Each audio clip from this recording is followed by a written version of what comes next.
Good afternoon. This is a courtesy announcement that the meeting is now live on the web. Thank you.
Hello, Dr. Day.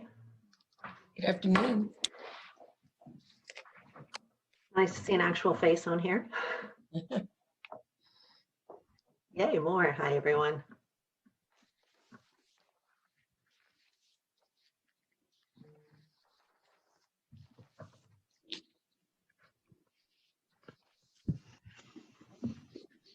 Good afternoon, Chairperson Simidian.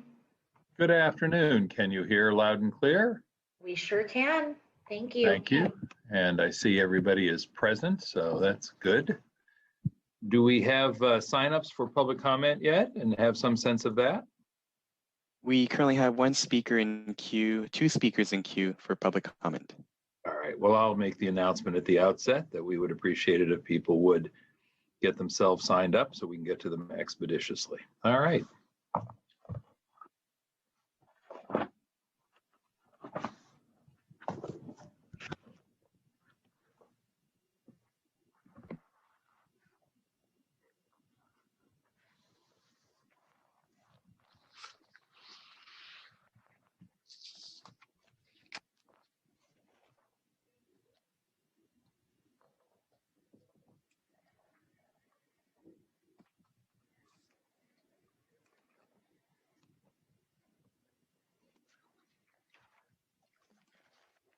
All right, thank you all very much. At the hour of 2:30 having arrived, it is time for our regularly scheduled meeting of the Santa Clara County Health and Hospital Committee. The first item of business is, of course, to call the meeting to order, which means calling the roll, and we'll ask the clerk to help us in that regard. Vice Chairperson Ellenberg I'm here. and Chairperson Simidian.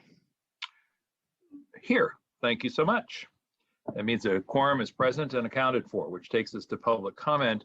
And public comment, of course, is that portion of our agenda set aside for comment by members of the public on non-agendized items, meaning items not on our agenda, that are properly within the jurisdiction of our committee. And let me just ask, if you are hoping to speak under public comment, if you could please let us ask you to sign up right now so that we can establish a cutoff point, and I don't want anyone to miss the opportunity to speak after we hit that cutoff point. So if you would like to speak under public comment, we're going to pause for a moment, give you an opportunity to figure that out, and please go ahead and get yourself in the queue. I know a moment ago we had just a couple of folks. Let me turn to the clerk and ask how we are doing at this point on the number of folks who would like to speak under public comment. We currently have 13 speakers in queue. All right, and let me just give folks again another minute or two and see if there are any others, because when we, as I say, call an end to that number, want to make sure we have the right number of folks in the queue. So again, if you're out there and you're listening and you'd like to speak to the committee today, we welcome you, but I would ask you to go ahead and get yourselves in the queue now so that we don't cut anyone off prematurely. Mr. Chair, pardon me, we have over 15 speakers now. Would you like to set 1 minute for public comment? Thank you. Why don't we do that? Thank you to the clerk. Our policies and procedures as contained in our published agenda do provide that if we have 15 or more folks, we ask that they keep their remarks to 1 minute each. So we will do that consistent with our rules. And I think what we can do then, Mr. Clerk, is not worry about a quote cutoff, because if others join, the time would stay the same under our rules and everyone would get that same 1 minute. Does that work for you? Let me turn to the clerk. Yes, that's perfect. Thank you very much. Thank you. Let me just confirm with my colleague, Supervisor Ellenberg. Does that work for you? It does. Thank you. Thank you. And Supervisor Ellenberg, that, as you know, is a little bit more than we usually get in the way of public comment for the committee. May take us a bit longer to get to other items on the agenda. We are scheduled for a 5 o'clock stop, but in light of the interest in participating in the meeting, are you in a position to extend to 6 if the meeting should take that long? Sorry, if needed, not a problem. Got it. And Mr. Clerk, just for you and for the members of the staff who are online and members of the public as well, I am similarly able. So sometimes we have a hard stop because we have other commitments, but apparently we can both stretch today if need be. All right, let's go to the public comment then. How many do we have in the queue at this point, Clerk? We currently have 16 speakers at the moment. All right, great. Then if I could ask you to go ahead and slowly but steadily walk folks through, and if somebody has technical difficulties, let's make sure that we don't lose track of them and go back to them again later and try and make sure they get included, okay? Yes, will do. Thank you very much. Thank you. The next speaker is Scott Largent. I am unmuting you. Please accept the unmute and you'll have 1 minute to speak. The timer will start when you begin speaking. Thank you, everybody. Good afternoon, Scott Largent. I went over to the Hall of Justice yesterday to look up some records. It was in regards to some civil issues and then also my family law case. Now, I am represented by an IDO attorney on my Bullhorn case. The line going into the clerk's office, there was 49 people waiting in line. About 70% of them had to come back the next day. You cannot bring in a support person. You can't bring in anything that involves any type of ADA accommodation. Mom, dad, brother, sister, they're all just standing out in front of that courthouse. Couldn't imagine going through that process without having a family member there. That would be frightening, especially when some of these kids are a little younger going through our criminal justice system. At our civil courthouse, no Wi-Fi, no self-help, another scary environment that a lot of people are going to have to go through once the eviction moratorium is up. and then people just get, put up onto that slab to be slaughtered in court. That's how it works in Santa Clara County, and it is a scam. And I keep saying it, and you guys do nothing about it. Thank you. Next speaker is Wesley Mukuyama. I am unmuting you. Please accept the unmute and you'll have 1 minute to speak. The timer will start when you begin speaking. Thank you.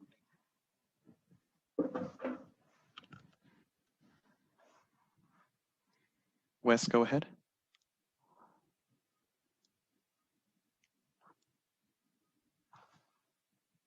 Hello, Wes. Good afternoon, Honorable Supervisors Simonian and Ellenberg and others. My name is Wes Mukuyama. I'm on the Behavioral Health Board, and I hope by now you have received the letter from the Behavioral Health Board recommending a summit for outreach to vulnerable populations, and hopefully that would be headed by the Health and Hospital Committee, bringing together the community and all agencies concerned, particularly behavioral health and public health, outreach for housing and law enforcement, etc. I would hope that we can have this hearing for 2, 3, 4 hours, and then create a task force from those panels to continue providing strategies for outreach for COVID and other collaborations. Thank you. The next speaker is Michelle D. I am unmuting you. Please accept the unmute and you'll have 1 minute to speak. The timer will start when you begin speaking.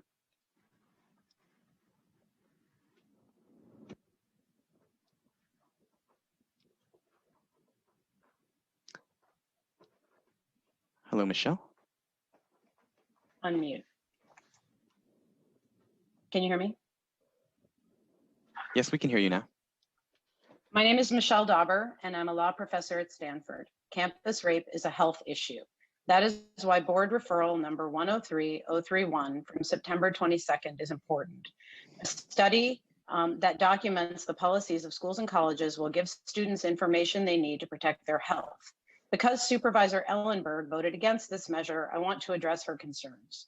First, Supervisor Ellenberg stated in an email to a Stanford student that the board referral, quote, proposed no actionable outcome, quote, and she called it a, quote, merely performative gesture with no, quote, real impact. This is not true.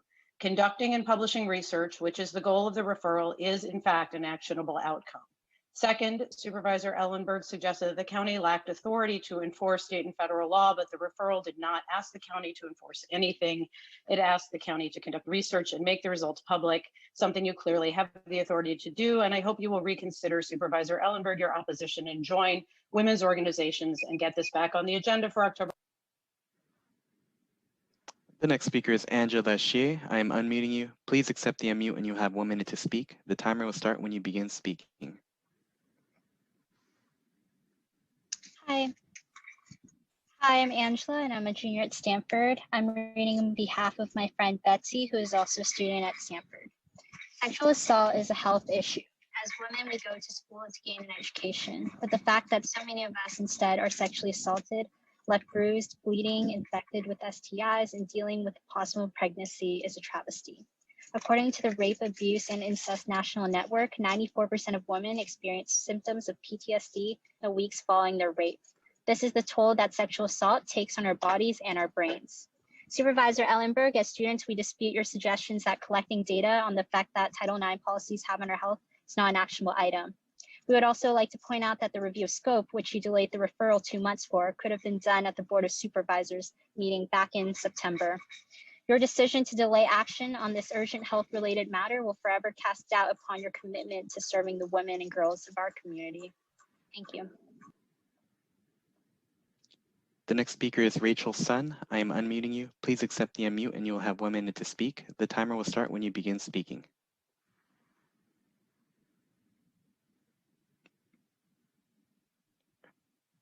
My name is Rachel Sun, and I am a rising senior at Gunn High School in Palo Alto.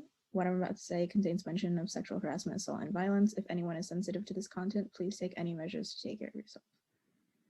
I'd like to make it abundantly clear that sexual assault is a public health issue, both physically and mentally. A rape is more than 20 minutes of action. It's a potential cause of severe bleeding, broken bones, and unwanted pregnancies. It's a potential loss of life. 13% of women who have been raped commit suicide and 33% contemplate it. Sexual assault has devastating effects on our community and in our schools, and we're tired of seeing it cause so much pain for our peers. The action we've seen so far from the county has been delay, delay, and delay. On the 22nd of September, Supervisor Ellenberg voted in favor of needlessly delaying an audit of K-12 and college sexual harassment policies. Ellenberg repeatedly said that there was no actionable item in Supervisor Cortez's referral, but that's just a delay tactic. Every action delayed is just another step towards maintaining that 13%. The next speaker is Jacqueline Lynn. I am unmuting you. Please accept the unmute and you'll have 1 minute to speak. The timer will start when you begin speaking. Hi, my name is Jacqueline. I'm here to talk to you because sexual assault is an urgent health issue in our county. At the last board meeting, I shared with you my story of being assaulted by a college student in this county. I told you how he abused his power as a residential dorm assistant to rape female students in the dorm when we slept at night. I told you how when I reported, the school mishandled the case and he went on to complete both his undergraduate and graduate studies at the same school. Today, he works in the medical field. Myself and others elected you to office because we trust you to do the right thing, but that trust is breaking because after hearing 2 hours of my and other survivor stories at the last public comment, you told me and others what we asked for has no real impact, and then you voted against the study. No one has more firsthand experience with what would help survivors in this county than the survivor speaking to you. If you're telling us we don't know what's best, then who are you really helping at the end of the day? We didn't ask for anything beyond conducting and publishing this study, so please do the right thing and pass the board referral. The next speaker is Arunim Agarwal. I'm unmuting you. Please accept the unmute and you'll have 1 minute to speak. The timer will start when you begin speaking. Hi, my name is Arunim and I'm a senior at Gun High School in Palo Alto. Recently, Supervisor Simidian defended the actions of the committee with the statement the board majority thought the work should be done thoughtfully and thoroughly. This, in conjunction with Supervisor Ellenberg's repeated mention of there being no actionable item in Supervisor Cortez's referral, appears to suggest that our calls for action are vague and unrealistic. With all due respect, these statements are not true. Collecting a simple study collecting is in fact actionable. Googling policies and calling school administrators is actionable. Compiling data into a public database is actionable. These steps are all actionable items, so it's clear to us that our supervisor simply is using a dodging tactic. Why? The health of the students in this county are at risk due to sexual assault, and it's not too much to ask for the county to simply prioritize that. I'm speaking here on behalf of my fellow students and community members to sincerely recommend that the supervisors Ellenberg and Simidian change their votes when the audit comes back on the county's agenda in coming weeks and vote in favor of the study. The county needs to step up and support supervisors because, as Cortez said, justice delayed is justice denied. The next speaker is Anika Rao Mruthyunjaya. I am unmuting you. Please accept the unmute and you'll have 1 minute to speak. The timer will start when you begin speaking.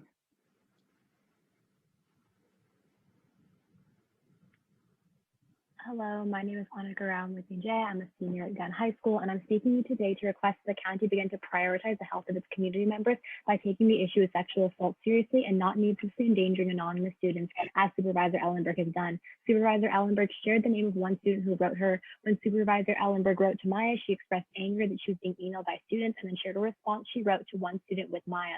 Unfortunately, this serves as another example of what happens to survivors when they come forward. Their stories will be shared against their will, giving them the negative attention they do not deserve, while contributing to a mental health crisis that leads many survivors to commit suicide. This happens all the time, and it is exactly why we need to audit.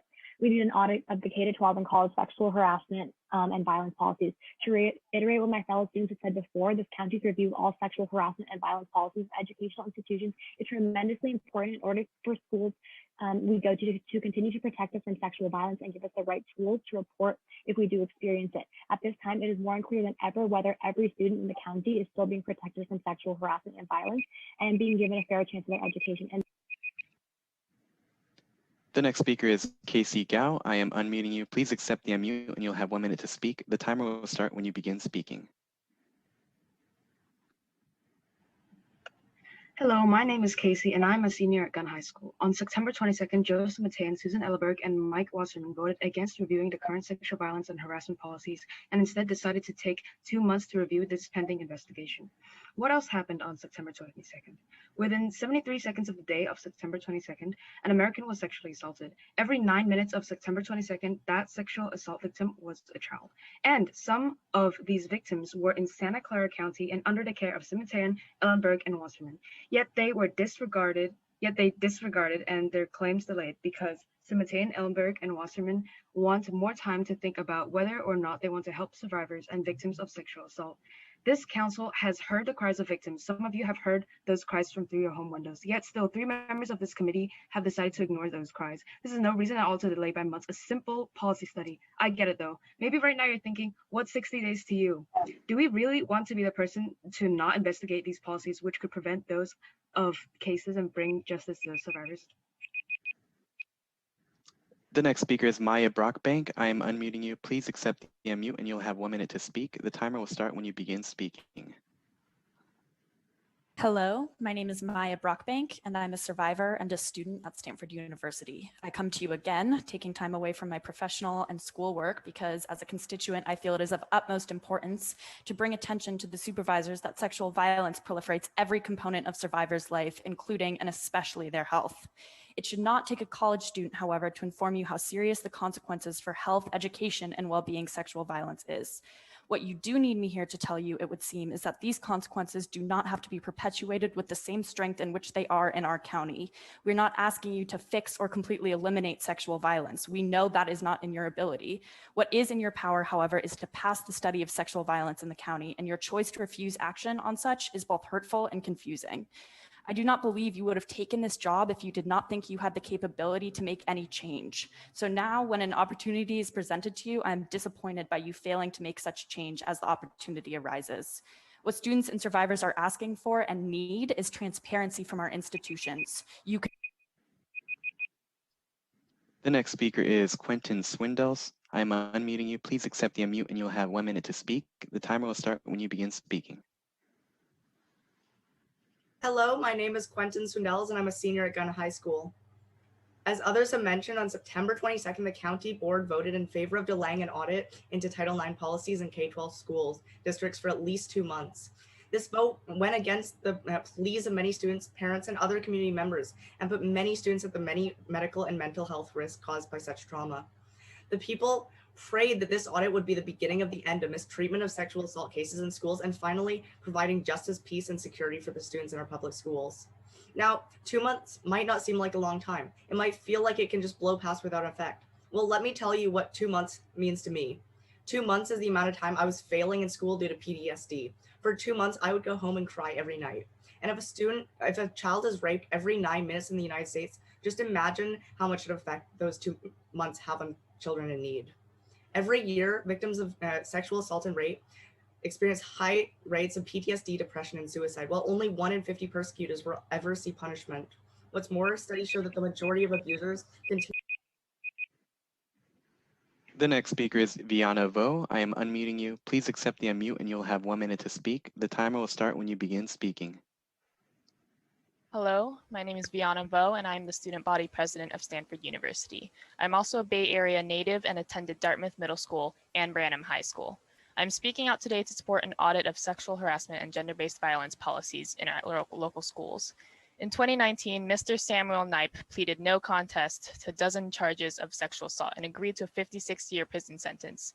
Mr. Knipe was my music teacher and close mentor at Dartmouth and Branham for 7 years and was in close contact with countless of other students. Parents and students spoke out about Mr. Knipe's actions all those years ago, but nothing was ever done.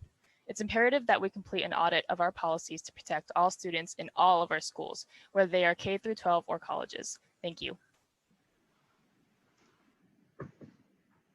The next speaker is Magdalena Alvarez. I am unmuting you. Please accept the unmute and you'll have 1 minute to speak. The timer will start when you begin speaking.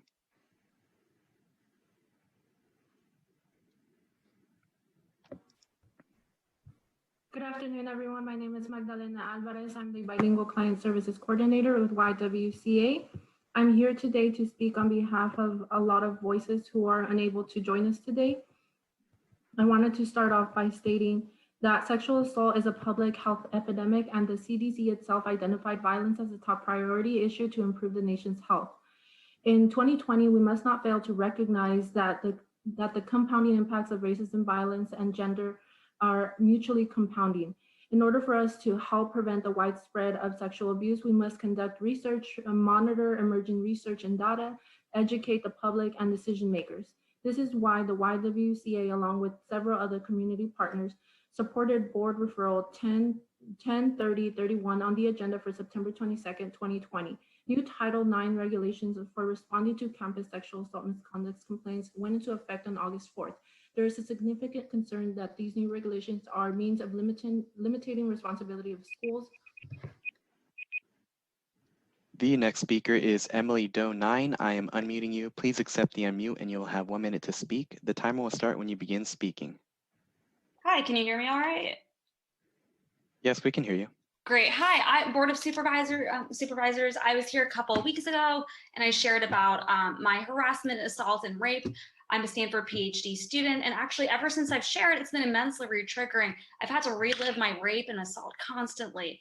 And the PTSD and depression and anxiety that I experience is a genuinely real health issue. And I get to see my perpetrator twice a week in lab. And I have not been able to get a non-triggering safe work environment. And the main frustration for me is I'm going through all these offices and no one is treating that sexual violence as a health issue. Somehow it seems to be this controversial taboo topic. I'm just trying to get a safe work environment. So I know that the supervisors were concerned about biting off more than they can chew and the scope, and I appreciate that.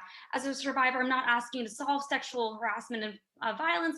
I'm asking you just please simply audit the policies and help brown women like me in this field get the safe work environment I deserve. Thank you for your time. The next speaker is Emma Tsurkov. I am unmuting you. Please accept the unmute and you'll have 1 minute to speak. The timer will start when you begin speaking. Can you hear me? Yes, we can hear you. Great. Thank you. My name is Emma. I'm a student at Stanford University, and I wanted to reiterate what previous people have said about sexual violence being a serious health issue. Because it is a health issue, the county should treat this with urgency and conduct a study which will help shed light on the problem and help students to protect their safety and health.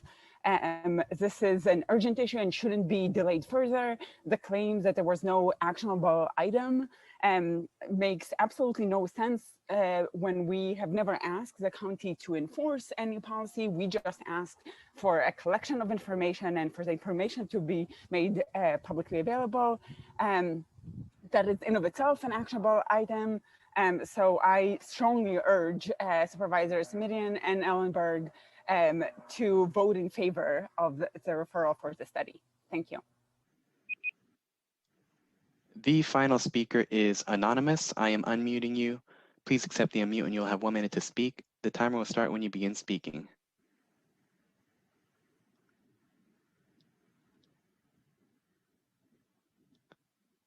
Hello, Anonymous.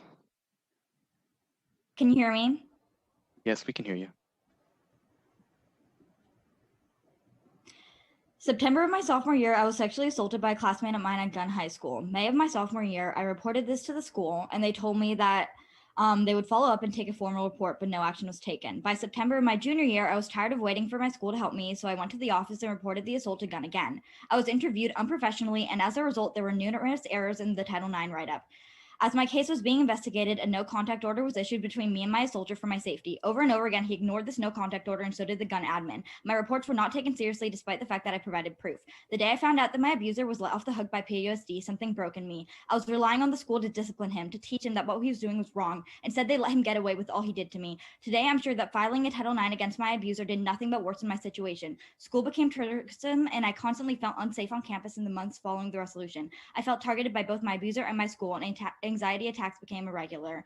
If school had not moved online due to the pandemic in March, I strongly believe that the mental agony that filing a Title IX would.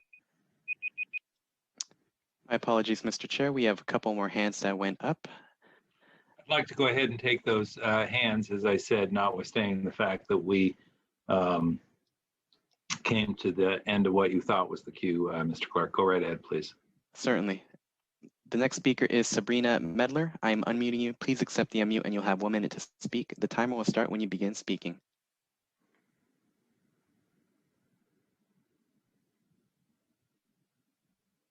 Sabrina, are you unmuted? Are you able to speak, Sabrina? Okay, we'll come back to you. The next speaker is Effie Brambila. I am unmuting you. Please accept the unmute and you'll have 1 minute to speak. The timer will start when you begin speaking. There are things that can be done where you don't need the federal government's permission to act. I have been let down by my high school when I was sexually assaulted and not believed or helped. I haven't been able to afford therapy. And what many don't understand is that physiologically and neurologically, your body will suffer reliving traumas over and over. The human body will hold on to trauma and cause illnesses. I wasn't able to get help and went from competing in CrossFit to losing the ability to use my muscles and shower. You have the ability to make a difference and you're choosing not to. I will never understand why predators are protected more than victims. Out of 3 rapes, not one of my assaulters were punished, and they are out there in our community as a firefighter and a football coach.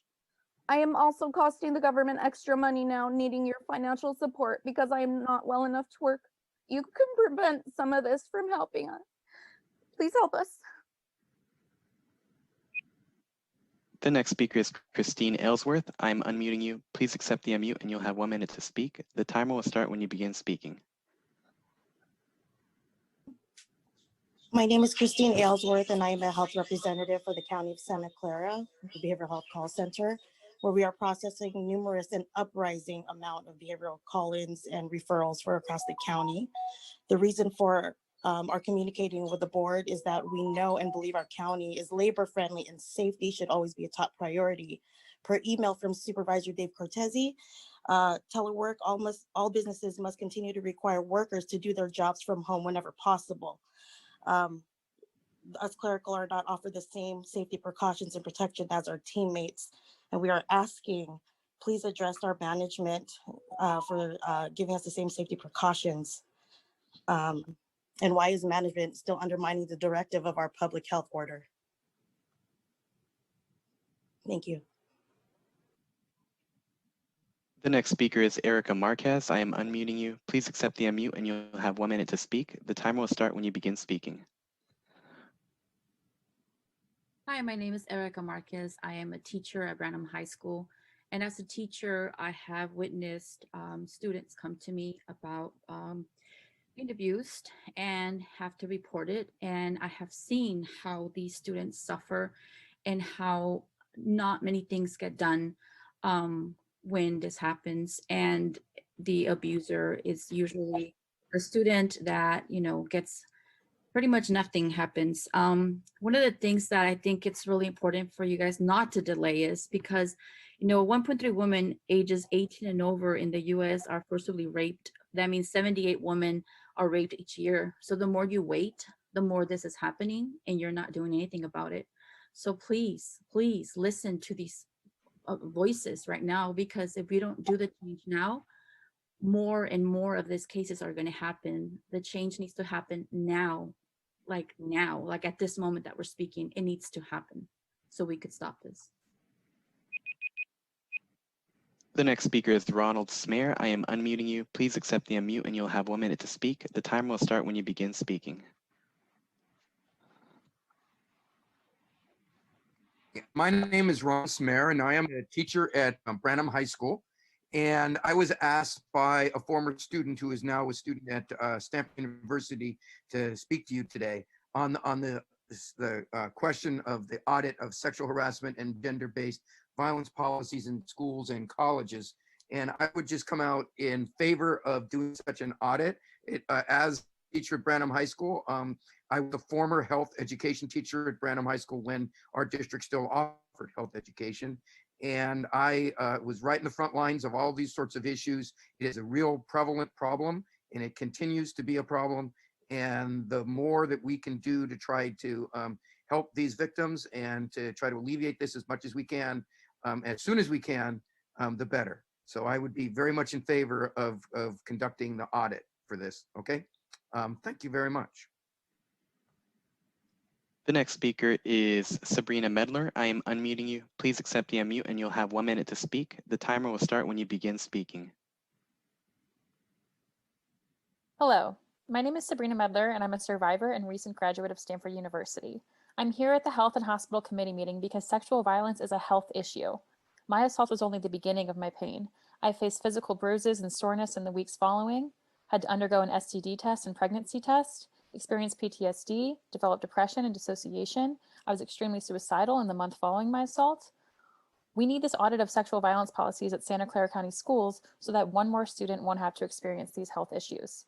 I'm not asking you to solve this huge issue of campus sexual assault. I'm asking you to expose it. Conducting a study is actionable. Publishing the study is actionable. This study can actually help persuade administrations that have been reluctant to believe us to actually pay attention to this issue and actually make a difference on it. Please pass the board referral to conduct a study of countywide school and college sexual violence policies when it returns to the board. Thank you.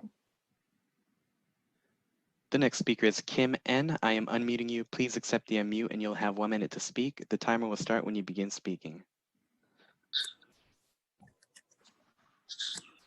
Hi, my name is Kim Winn and I'm a health service representative at the Behavioral Health Call Center. My main job here at the call center is to process mental health referrals from doctors, agencies, and schools in Santa Clara County. My role here is really crucial in providing first steps, providing mental health services for those in need. Now more than ever, mental health services are high in demand and our department is just as busy as it was before the pandemic. In March, while some departments ceased or reduced operations, the call center never stopped working. While our entire team is still working from home, I was called back to the office after successfully working from home for 2 weeks without any interruption and with much better productivity. Last week, a staff member showed up exhibiting COVID symptoms. We were all very worried and I felt that management did not offer any support. I would like to have the same safety precaution as offered to the rest of my team. My question is, why is management still undermining Mr. Smith's directive about allowing staff to work from home when possible?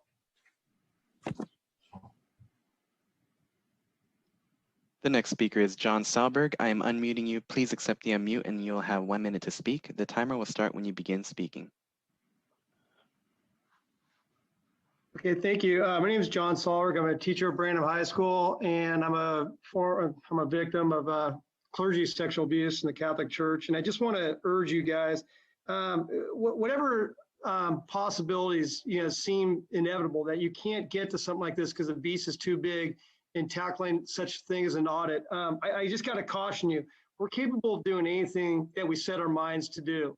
And I was able to get the Catholic Church to revise their policies, I'd have to say worldwide. And I took on that effort 20 years ago, and they're still revising, and I'm still on them about it.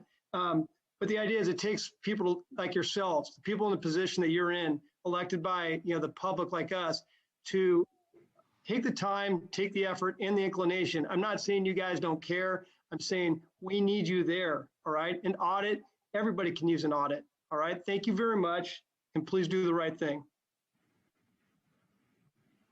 This concludes the speakers, Mr. Chair. Thank you very much, Mr. Soriano. That brings us then to the conclusion of item number 2, public comment. And for all who are listening, but particularly those who spoke to us today, thank you. I want you to be assured that you were heard. And very meaningful testimony, and thank you again. Ms. Ellenberg, without objection, I'd like to move to item number 3, which is to approve the consent calendar and changes in the committee agenda. Would you be comfortable offering a motion to approve? Move approval of the consent calendar. Thank you very much. I will second. Let me check with the clerk, see if there are any speakers on the consent calendar items. There are no speakers in queue. Then without objection and hearing none, I will say the consent calendar is approved. Mr. Clerk, do you need to take a roll call vote on this since we're on a Zoom conference, or no? Yes, please. Let's go ahead and do the roll call vote. Sure thing. Go right ahead. Thank you. Vice Chairperson Ellenberg Yes. and Chairperson Simidian.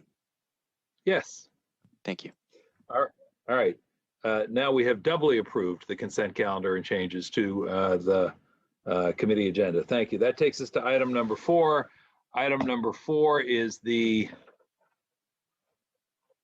approval of appointments and reappointments and privileging actions of the specified enterprise medical staff and allied health professionals as indicated in our published agenda. Let me just ask who we have on hand to present there. I think I see Dr. Kranis leaning in. Yes? Yes. Good Welcome. afternoon. Thank you, Supervisor Simidian and Supervisor Ellenberg. I'm here to present the credentials report. My name is Yvonne Kranis. I'm the enterprise president of the medical staff, and I can answer any questions if you have any. Thank you. We do have the report. I have no questions. Supervisor Ellenberg, any questions on your part? I have no questions. I'm happy to move acceptance of the report. All right, we have a motion to approve and I'll second. Let me confirm with the clerk that we have no speakers on this item. No speakers, Mr. Chair.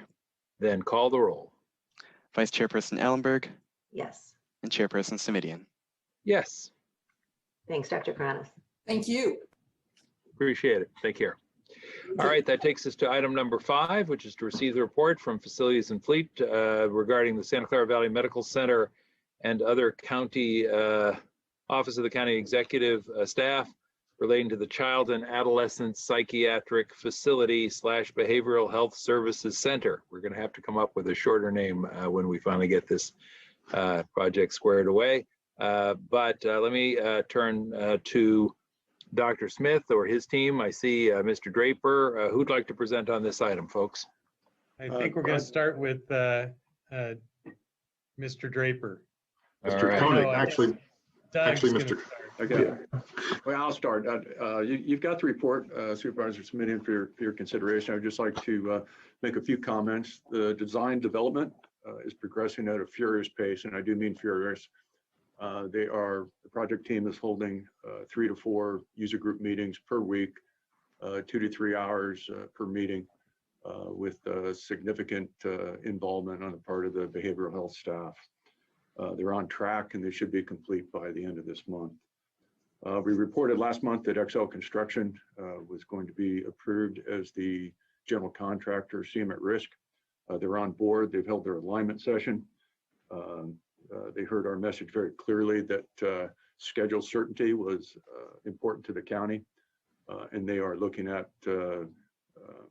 methods to expedite the project from the construction viewpoint.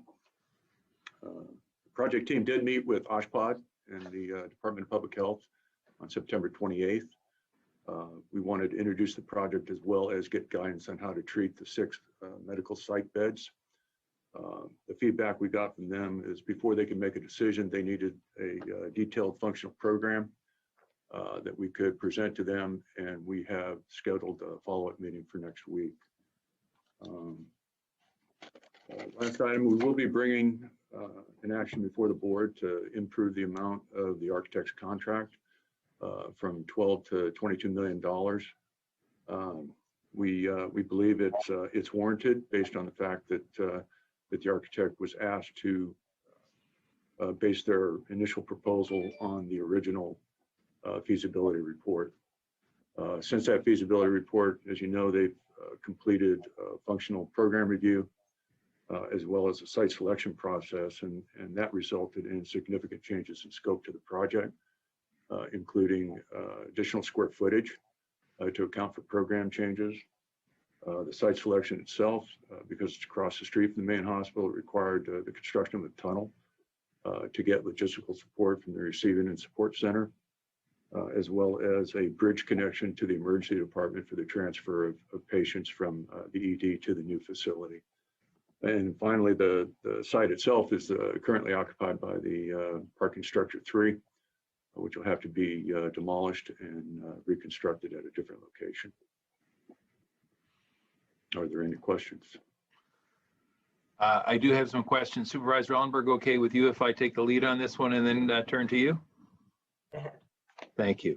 The monthly question, gentlemen, I'm going to note that with appreciation that the staff report indicates pre-design work scheduled for March of this year has in fact been completed. That design work is still on track for February of 2021, construction beginning February of 2022, and open for patients November of 2023. So I'm just going to go down the list and ask folks who are involved in this project, as I say, with my thanks. Mr. Draper, are those numbers still real? Are we on target to hit those dates? You're on target, Supervisor. Thank you. And Mr. Koenig, I believe you're our designated project manager. Is that the correct title? And are we on track to meet those dates? Yes, it's the correct title, and we are on track to meet those dates. Thank you. And let me turn to Curtis Ohashi, who I believe is the operations liaison. Mr. Ohashi, with us today? Yes, I am.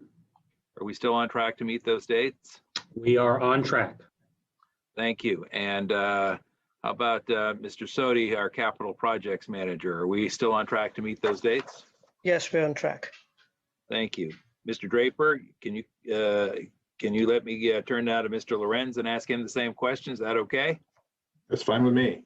All right. Well, Mr. Lorenz, are we still on track to meet those dates? Yes, we are, Supervisor.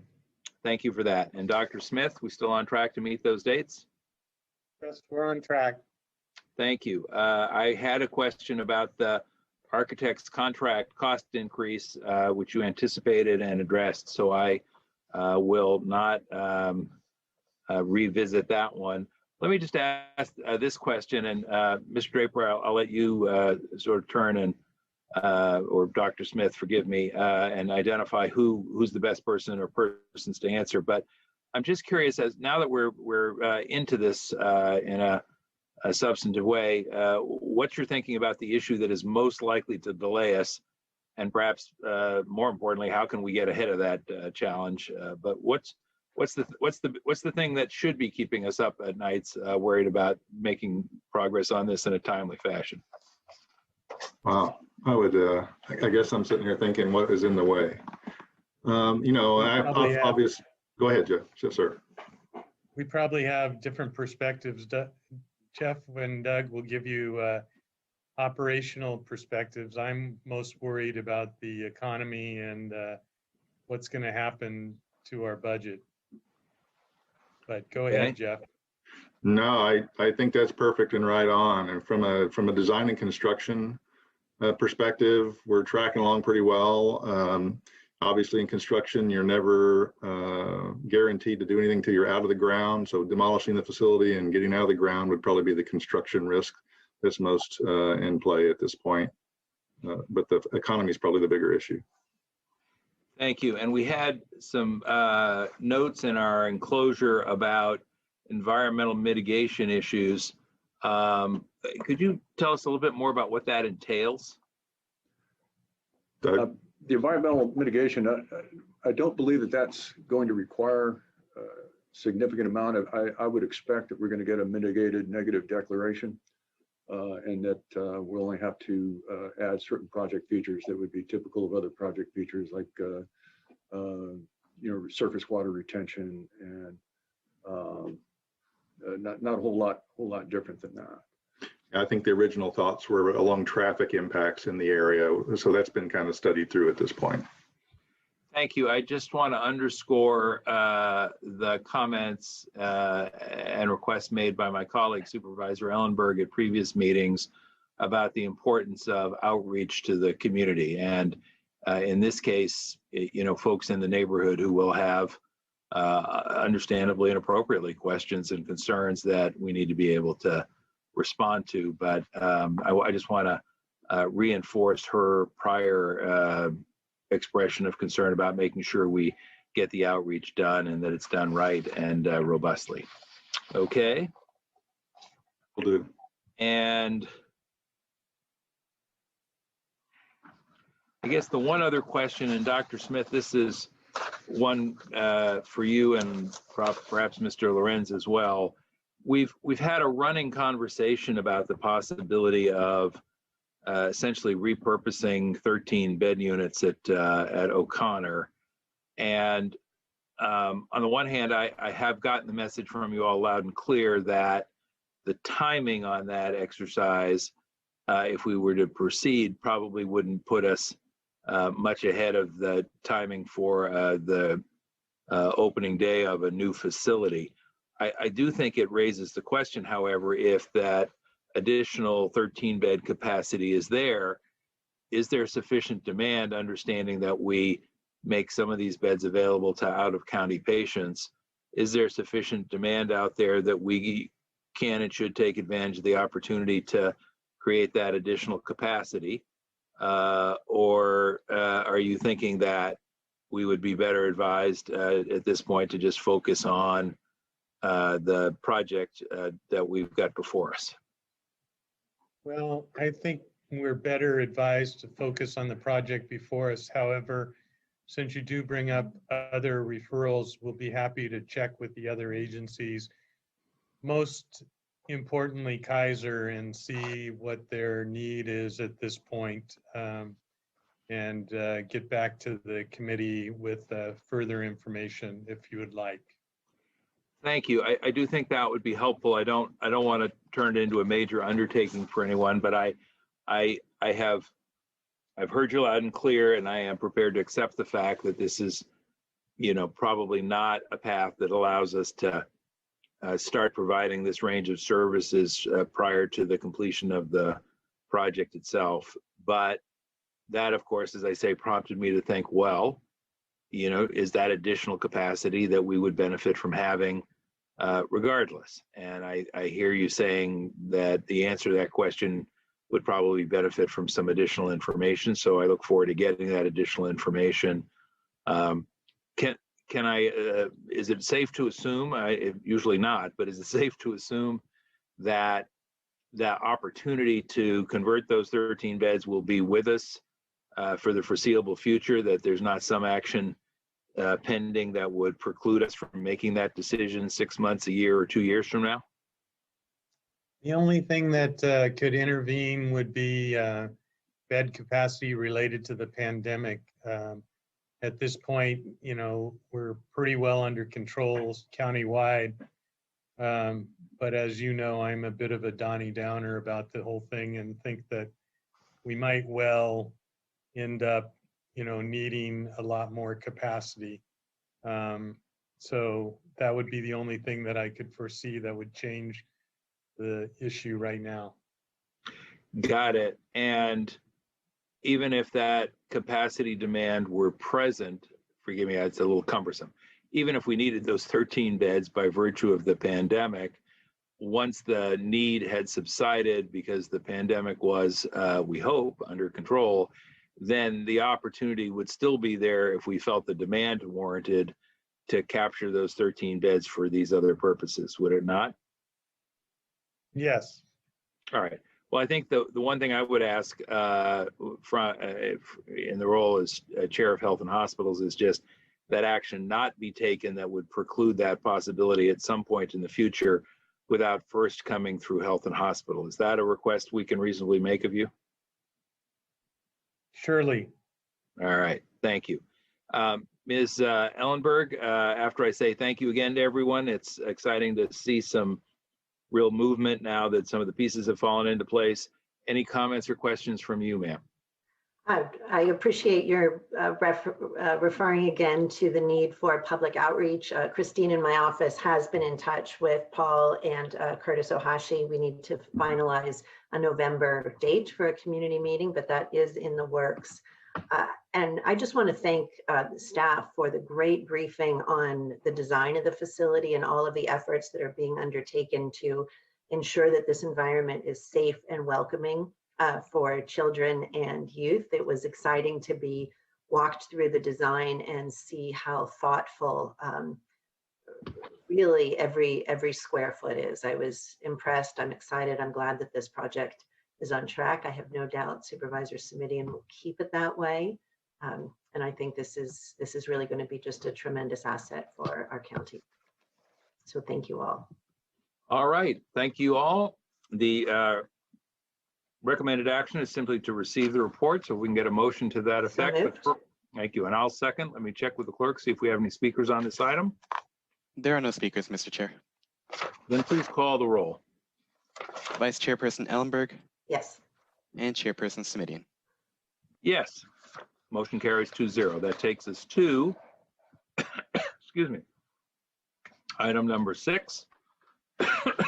Forgive me. And item number 6 is to receive the report from the public health officer. So we'll welcome Dr. Cody. Good afternoon, Supervisor Simidian, Supervisor Ellenberg. I just have a very brief report on COVID, sort of an interim report between our full reports to the full board. Just want to note that as of today, Santa Clara County is officially in the orange tier. We did meet the metrics, and meeting the metrics triggered our new risk reduction order, which went into effect today. Just to review what enabled us to move into the orange tier, our 7-day average daily case rate, 4.6 cases per 100,000 population. And then that was adjusted to 3.7. The adjustment again is because of the enormous amount of testing that we do, and that put us below the threshold of 4. Countywide, our overall test positivity is 1.7%. In addition to meeting that, we also had to meet the new health equity metric threshold, which means that the positivity in our most disadvantaged quartile in our population had to be below 5.25. And ours is our positivity rate in our most disadvantaged quartile is 3.8%. So we cleared that hurdle by quite a bit. So not included in the metrics, but another indicator that we follow very carefully is, of course, hospitalizations. Those have generally been trending down, although I will note that in the last several days, they've begun ticking up again. So we're keeping a very close eye on that. I think our challenge for every single person who lives and works in Santa Clara County is to see whether we can continue to suppress the spread of this virus and any outbreaks that may crop up as we have this fairly significant reopening starting today in the orange tier. So here in the Emergency Operations Center and in the Department Operations Centers and other associated groups here in the county, we are going to stay the course. And our various scopes of work will continue, testing, case investigation, contact tracing, supporting isolation and quarantine, supporting long-term care facilities, consulting with any work sites or schools that need our help, and of course, developing policies and guidance to support the various sectors as they open so that they can operate safely. Happy to take any questions. Thank you. I'm going to turn first to Supervisor Ellenberg, and then I'll follow up from there. Thank you so much. I have just a few questions today. Dr. Cody, since high levels of testing have really been critical to allowing us to move into the orange tier, can you talk a little bit about what specific actions we may be taking to keep that testing volume up and assure that we can stay in the orange? Maybe specifically, how are we proactively getting tests out to teachers or essential workers? I'm looking for things beyond general messaging that we may be doing. Right. So our strategies to date have been relatively successful, and we will continue them. And so it's sort of I would say two main parts. One is that we make testing available countywide at our pop-up sites and then our main fairground site with the high volume testing so that anyone can go and get a test.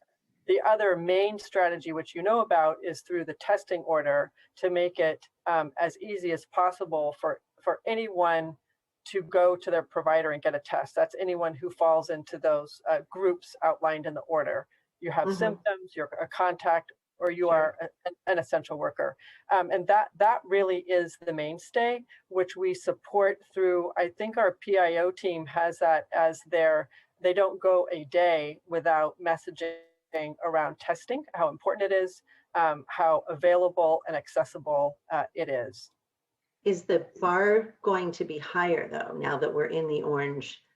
Do you think that we are maxed right now on our testing, not our testing capacity, but the number of people that are getting tested? Is there nothing additional we need to do beyond the current plan to ramp that number further? I think the most, okay. Yeah, I mean, I think we're doing extremely well. If you look at the state metrics, Santa Clara County as a large county really stands out in many different dimensions, and one of those dimensions is, of course, testing. The amount of testing that we're doing. We are the largest county in the state to go orange. So we're making progress. I would say that what's really important is one of our areas of focus has been understanding which communities have been disproportionately impacted by COVID, and then ensuring that we understand what are the barriers to testing and how to systematically remove each and every one to make sure that people living in those communities can easily test. So that is an area where I think we need to really continue to focus and stay on it and not let up. Great. So it sounds like you're. That's part of the work that's supported by the Chibet, the community and business engagement team. It's been quite productive. Great. I'm glad to hear that, and I appreciate your confidence. That's reassuring that we are going to be able to keep up the testing level, if not further increase it, so that we ideally can stay at least in the orange, if not move even further. I know from previous reports that you've mentioned that you and your team regularly analyze and review a number of health indicators to see how COVID-19 and restrictions of local activities have had either positive or negative impacts on residents. And a couple of other agenda items today touch on those issues. The needle exchange report from Public Health notes continued increases in opioid overdoses over recent years. The EMS report shows some data on changes in cardiac and trauma calls. And the suicide prevention report notes that while 2020 to 2019 comparisons don't currently show differences, additional analysis is planned for this year, that had been planned for this year, has been suspended as staff has been needed to support the COVID response. So rather than an answer today, what I'd like to request is that either HHC or the full board receive a presentation on the non-COVID health issues that your team is tracking and show data on where you see improvement, worsening, or no change in local health trends since the start of the pandemic. What do you think is a reasonable time frame for this information to be presented? It depends quite a bit on our EPI team. And so I think I would like to give them a bit of runway to help put together a report like that. Perhaps we could get back to you, like I could check in with them and see what's reasonable and doable. Great. So why don't you just then, in a pre-off agenda, just let the board know what a reasonable time frame is, just so that we can anticipate it and maybe not ask so many questions in advance of that report. No problem. Thank you so much. I have a question for Doug. I want to switch to isolation supports. What is the status of the contract with Silicon Valley Community Foundation and getting support out to the 220 cases that were backlogged? Yes, I inquired about this today with a number of people who are working directly on it. It sounds like we are very, very close to the finish line on this incredibly important contract. It sounds like we're down to basically one particular part of the contract that has been the subject of some negotiation that is going on presently. So we we believe that we should be able to lock this down relatively quickly. Sorry, is relatively quickly. Could you just make that a little bit more specific? Are you talking about hours, days? It could be a matter of hours. It could be another day or two. Okay. All right. Thank you. I would appreciate your letting the board know when that contract is signed. Absolutely. And I'm looking forward to the promised updates to the dashboard showing timely linkage to support. Do you know what the target is for how quickly financial supports will be provided for new referrals? Are we looking at a 2-day, 5-day, 7-day turnaround? I would defer to some programmatic folks to address that. Great. Catherine, you turned your camera on. Is that you? Yes. Hi, Supervisor. Thank you for the question. This is Catherine Kaminsky, Acting Deputy Director for the Office of Supportive Housing. So in terms of the turnaround time for the agreement with the Silicon Valley Community Foundation is related to getting through some of the backlog.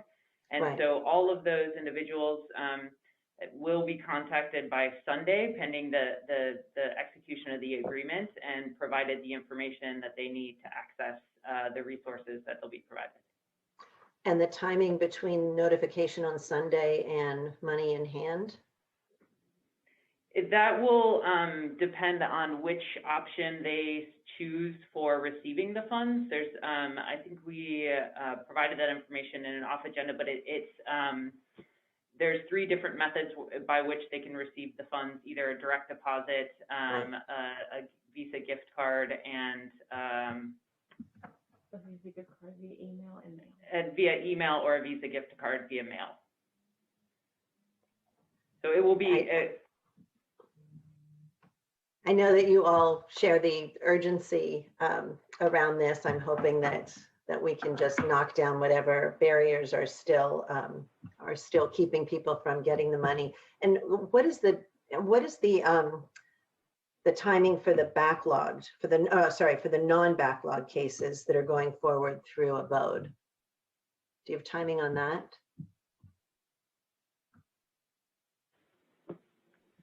Should I unmute here? Go ahead. I'm joined with by Hong Kao, who is overseeing our isolation and quarantine program, who will respond to that question. Thank you. Good afternoon, Supervisor. The timeline for the referrals that are apologies, let me check my audio.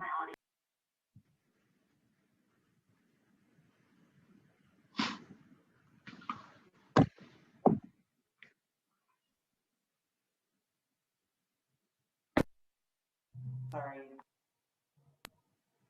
It's okay, folks. The technology challenges us all at one point or another. Take your time and whatever you need to sort it out. Don't worry.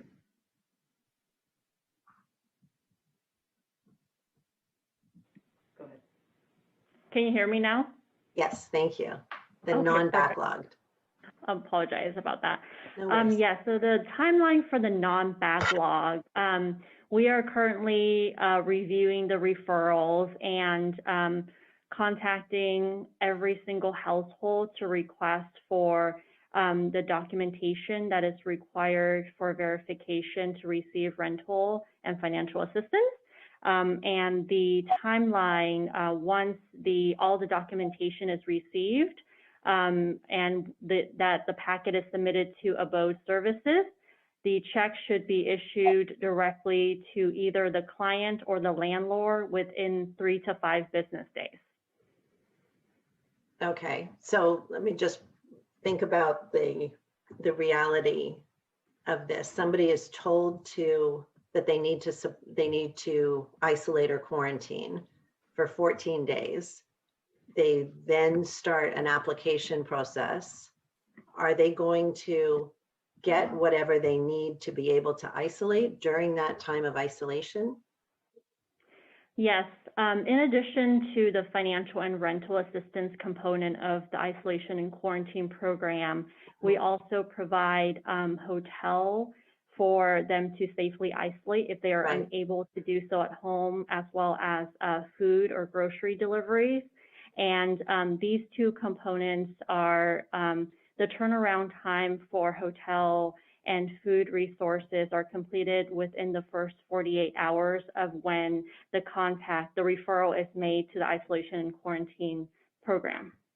And 48 hours has been workable. If somebody can't quarantine safely at home, they're there potentially for 48 hours before we can get them out. Will they not have exposed? When we receive the referral, the client is usually already provided information from the contact tracer about how to safely isolate and quarantine in their current living situation until we are able to place them in the hotel. But we, I believe 96% of the referrals, we have been able to place the client the same day when the referral is made. Great, great. Hung, thank you so much. I appreciate all of that update. And thank you to Catherine and to Doug as well. Thank you, Supervisor. I will, as much of the ground was covered by Supervisor Ellenberg so well, I will just ask 3 questions unless another comes to mind as we talk. Going to Dr. Cody, the first question is, as I look at our historical trend line on the dashboard, if I am reading the data correctly, our positivity rate today is in the vicinity of 1.6%, down from 4.5% a couple of months ago in August. Am I reading that right? That's correct. Is that a big deal? Yes, I think that this reflects that we have continued to make progress. Remember that if you have to look at our cases and look at our testing and kind of layer those on top of each other in your mind. We have been consistently testing at very high rates since I think it's about mid-June. I'm not looking at it right now, but in my mind's eye, I can see that curve. So that's been high and stable. And then you can look at the positivity rate and the case rate within that context. And both of them have gradually been coming down. Well, I don't want to be grasping for good news when there isn't any, but while it sounds like just a couple of percentage points, if the difference between 4.5 and 1.6, calibrated another way is, I would say that means we're finding 60 to 65% fewer positive cases. Am I missing something there? That is correct. Another very important thing to consider is where we're testing. We've been testing, not consistently in the same places over that period of time. And of course, what we try to do is go where we think we're going to find the most infections and test there. So you could say that anyway, we're still seeing the declines even in that context. And I think that's actually why the new health equity metric is important and helpful. And long ago, I seem to remember in one of these earlier conversations that you said the goal was to get us down below 1. Am I remembering that correctly? I honestly don't remember, but I think that's a worthy goal. All right. Let me try a different question, which is, you've given us quite a bit of information today about our circumstances locally. We obviously read both popular press, the newspapers, online, but also some of the more technical information that suggests that things are not looking good in other parts of the country, including in the West and Midwest. What do you make of what you see and hear about what's happening in the rest of the country and its implications for us, obviously? Yeah, well, I think it is a reminder of the hard truth, which is that the vast majority of the population is susceptible.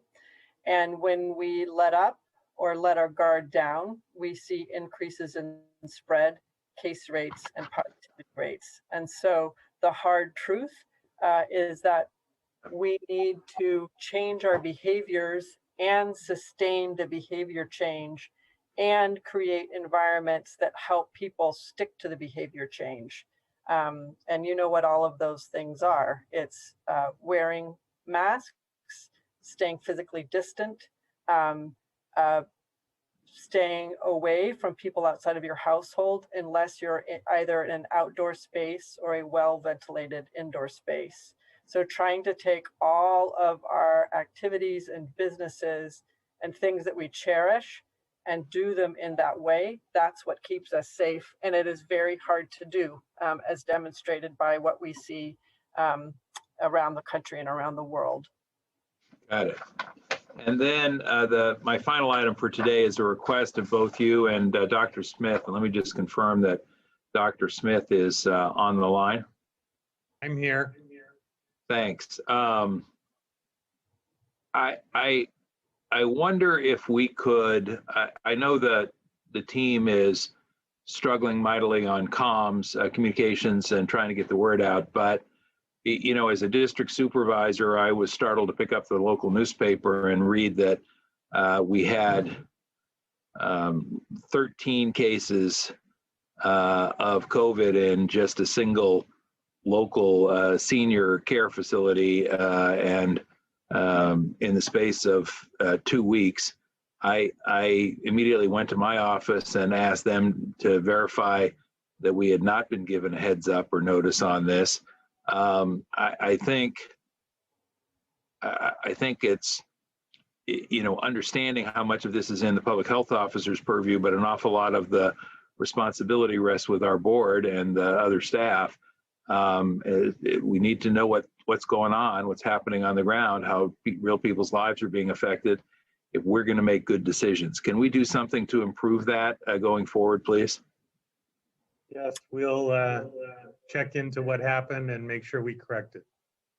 All right. Well, I don't want this to be sort of a passing observation or request. I want to be very explicit. You know, when lives are lost in the county and in any one particular jurisdiction, we need to know with a little more clarity and specificity. I've tried to be respectful of the privacy issues that the public health department is raising, but as I say, when we've got a significant number of folks, including lives lost, that's information that we need to have. All right, enough said. Let me just check with our clerk to see if we have speakers teed up for this item. There are no speakers in queue, Mr. Chair. All right, well then, that being the case, again, the notion here was to receive the report of the public health officer. So if I can get a motion from Supervisor Ellenberg to that effect. So moved.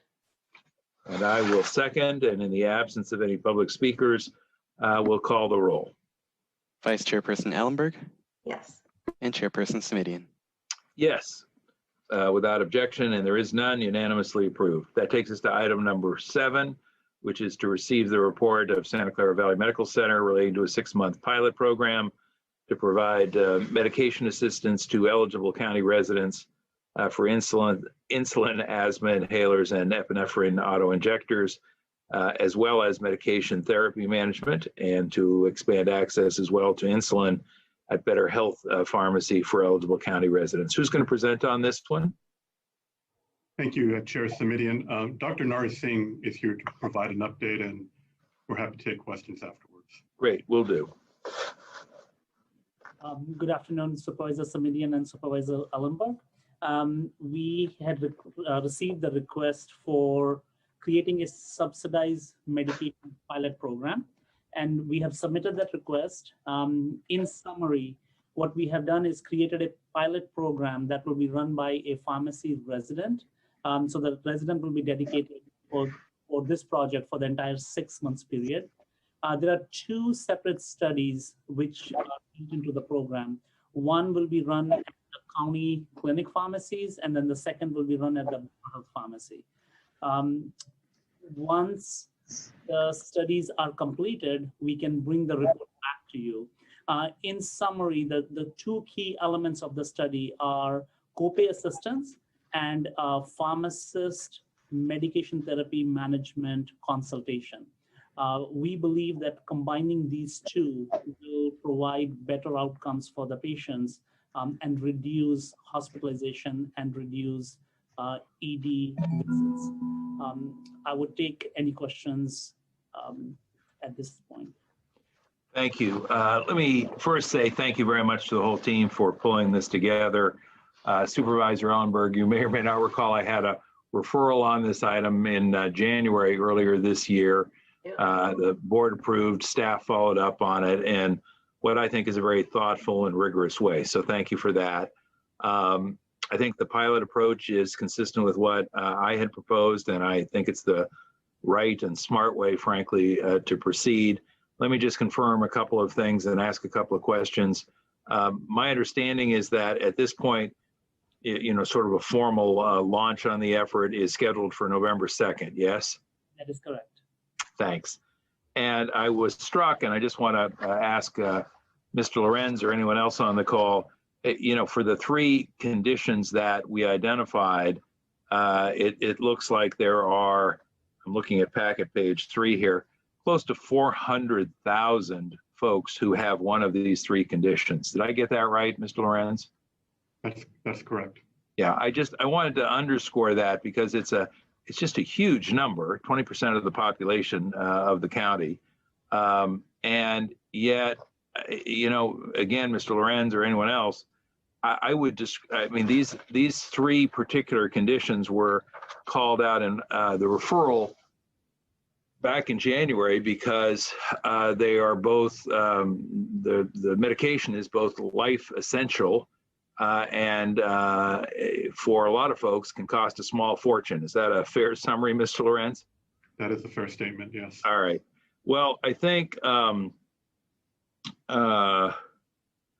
this is really a way to go. I'm not aware of any other jurisdiction that has taken this approach before. So I think it's wise to do a pilot. I know there's been some cases where there have been some subsidy efforts, but I think the approach is a smart one to both eliminate the cost for folks who are already struggling and couple that with the medication therapy management to make sure that folks really do take care of themselves and use the medication appropriately. I guess one question, and this won't surprise the staff, is I noticed that the medication is going to go through, be distributed through I think it's 12 county pharmacies. Am I remembering that right, Dr. Singh? That is correct.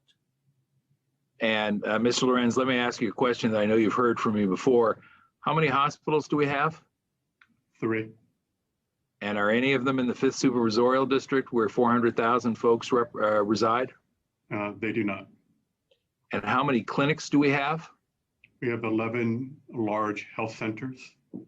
And are any of them in the 5th Supervisorial District where 400,000 people reside? No, they do not.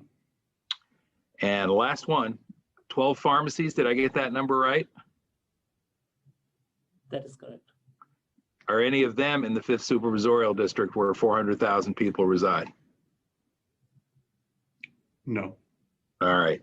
So now that I've put you in that awkward box quite deliberately,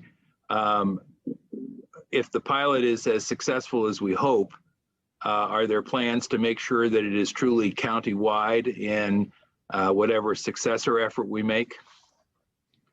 Yes, so the program will be available for all residents, including the constituents within your area. And we will continue to make sure that the program is accessible, again, countywide and to all residents that are eligible. All right, thank you for that. And I guess as I read it, the cost savings to the folks that we're targeting could be something on the order on average of around $500 a month. Do I have that right? That is correct. And I really want to highlight the fact that we're talking about folks who are part of what is sometimes referred to as the missing middle. And you know, a lot of folks think of themselves as middle class, but we're talking about what is honest to God socioeconomically middle class in this instance, because the goal, as I understood it, and had proposed it, so I'm pleased that it's incorporated, is to focus on folks who may not be low enough income to access various state and federal program supports, Medicaid, Medi-Cal as an example, but aren't well enough off or don't have employment-based health insurance that is sufficiently comprehensive. So these are folks who are left with big payment obligations, including co-payments on drugs. Is that the target? Have I got that right, Mr. Lorenz, Dr. Singh? That is correct. Yes, sir. Good. All right. Well, as I say, you know, for folks who are struggling under the challenging circumstances we've got right now, which obviously wasn't anticipated back in January, but a real boon to them as well. Last question is, looking at packet page 3, said if data on patients utilizing county-owned pharmacy are accurate, the total medication co-payment cost to provide the medications to the 128,000 individuals would be approximately $64 million a month, or over $768 million a year. That's for the proportion of the 400,000 who have high deductible health plans. Am I tracking that right? That is correct. That is the approximation we have made based upon the available data. Great. Well, I do think as we're spending this 6 months to assess the efficacy of the approach, including picking up the co-pays and having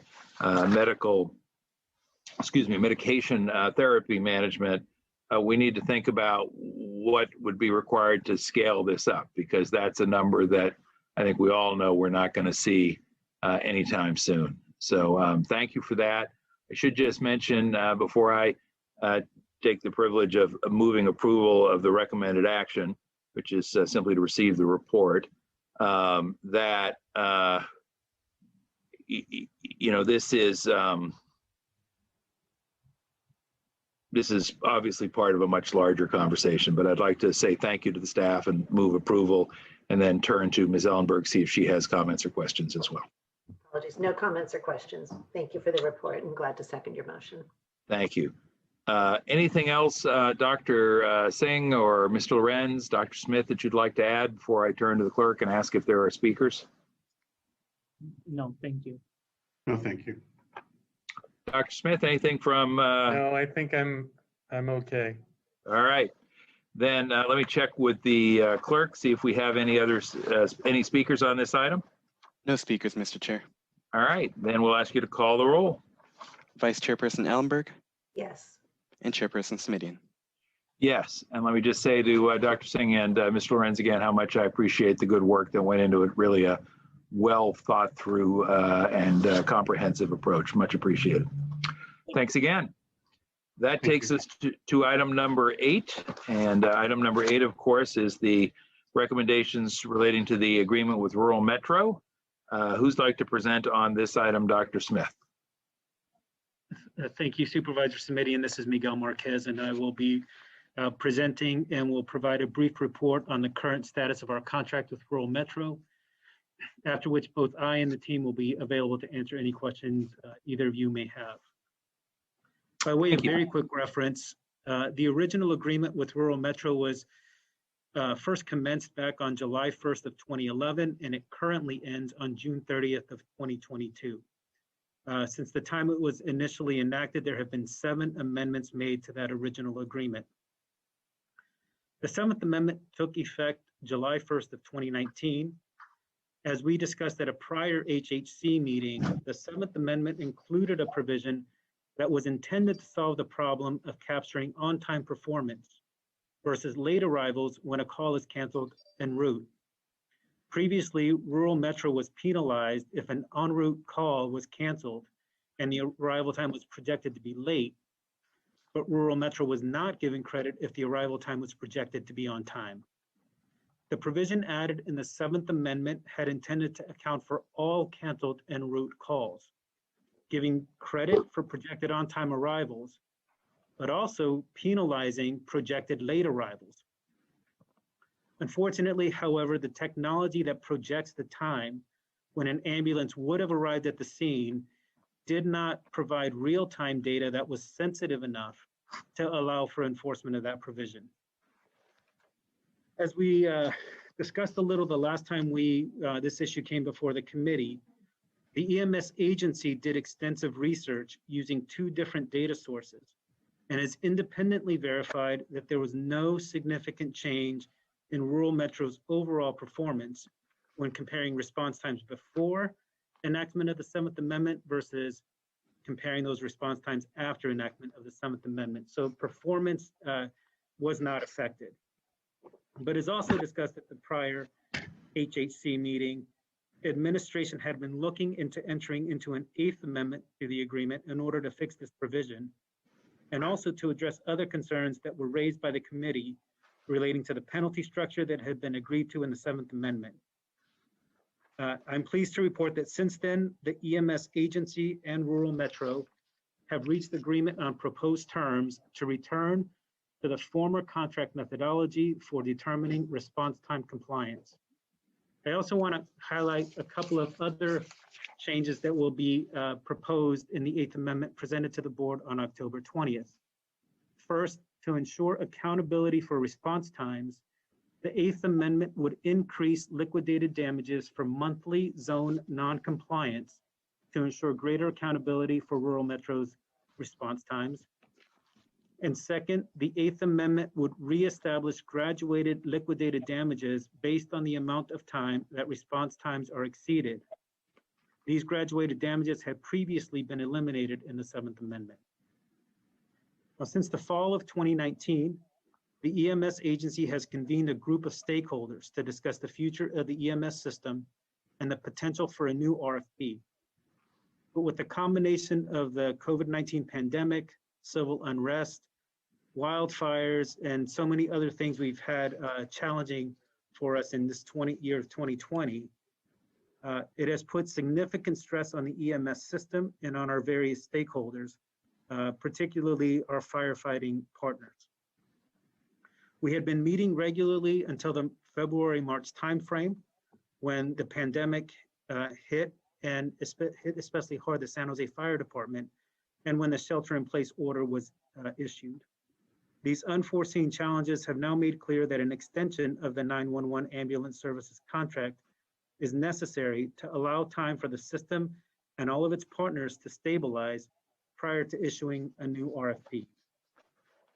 Another development that has occurred is on the legal front, where firefighting organizations challenge the EMS's authority to promulgate regulations relating to competitive bids. On June 22nd of this year, less than 4 months ago, the court declared these regulations to be what they call underground regulations.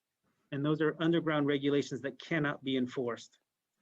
This has changed the landscape relating to exclusive operating areas and competitive solicitation processes.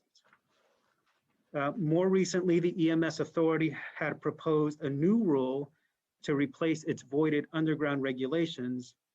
But in the last couple of months, they have now even withdrawn those proposed rules based on comments that were made by the county, by firefighter organizations, and by other stakeholders. So for all of these reasons, as we keep our eye on how the landscape shapes up, the proposed 8th Amendment also includes a term to extend the agreement for an additional 2 years through June 30th, 2024, and also provides an option for the EMS agency to extend the contract for an additional 3 years if necessary. The extended time during which the existing contract would remain in place would continue to include first responder fees, which is an important financial aspect to our first responder partners. The extension would give us the space and time needed to move forward with an RFP process that would allow full participation from our stakeholders, including the possibility of a public option, which is among one of the many options that could be available in an RFP process. A public option could take on various forms. It could include a private-public partnership, a joint power authority, or some other options that people could create and propose. Sufficient time is needed for that landscape to settle and for relationships to build so that an appropriate option can be proposed as part of the competitive process. Moving forward, the EMS agency is committed to engaging stakeholders about the future of the system and intends to reconvene discussions with stakeholders in early 2021, so long as our stakeholders have the availability to reconvene by then, which will depend on, to some extent, on the pandemic, wildfires, and the other challenges that we are currently dealing with. So that's the current status of the contract, and we are happy to answer any questions you may have. Supervisor Ellenberg, comments or questions? I have only one today. Miguel, that was the clearest presentation I have heard on this issue, which has just confused me for months. And I think that the way you just shared all of that brought new light and new clarity. So I don't have any questions. I really appreciate that presentation. Thank you. Thank you. Mr. Marquez, I'm going to point out that the meeting's being recorded, and if you want to get that clip of adulatory observation. That was good. This is has been a really confusing issue. Here's my question, and it goes to either Mr. Marquez or Dr. Smith. My understanding is that we're looking at a 2-year extension with an option for an additional 3 years. Do I have that right? Yes, that's correct. Is there language clarity anywhere about whether or not that 3-year extension would require an affirmative vote by a majority of our board in an open and public meeting, as opposed to administrative delegation of authority? So Supervisor, I haven't seen the actual language that was drafted, but I'm looking to see if either Douglas Press or Wes from County Council, Wesley Dodd, he is on the line and he's unmuting, so he could probably answer that question for you. Thank you. Yeah, good afternoon, Supervisor. This is Wesley Dodd, Deputy County Counsel assigned to the EMS agency. The contract does not specify that the option would need to be exercised by approval of the board. However, it does specify that it needs to be in writing, and that's typically done through an amendment that we would submit to the board. Well, let me ask Dr. Smith the question. Thanks, Mr. Dodd, helpful. Dr. Smith, Ms. Marquez, this item does have to come to our full board for approval of the 2-year extension with a 3-year option, yes? Yes. And we'll make sure that it's clarified that before the 3-year option would be exercised, it would come to the board. Thank you. If we could have that as part of the recommended action, explicitly conditioning any option, I feel like it's become a bit of a Rube Goldberg contraption, 6th Amendment, 7th Amendment, 8th Amendment. Before we start talking 9th or 10th Amendment, some point our board has to come to grips with this issue. I am persuaded that, particularly in the current climate where the world of EMS is sort of upside down and hard to fathom, let alone predict what the future looks like, I can probably support a 2-year extension.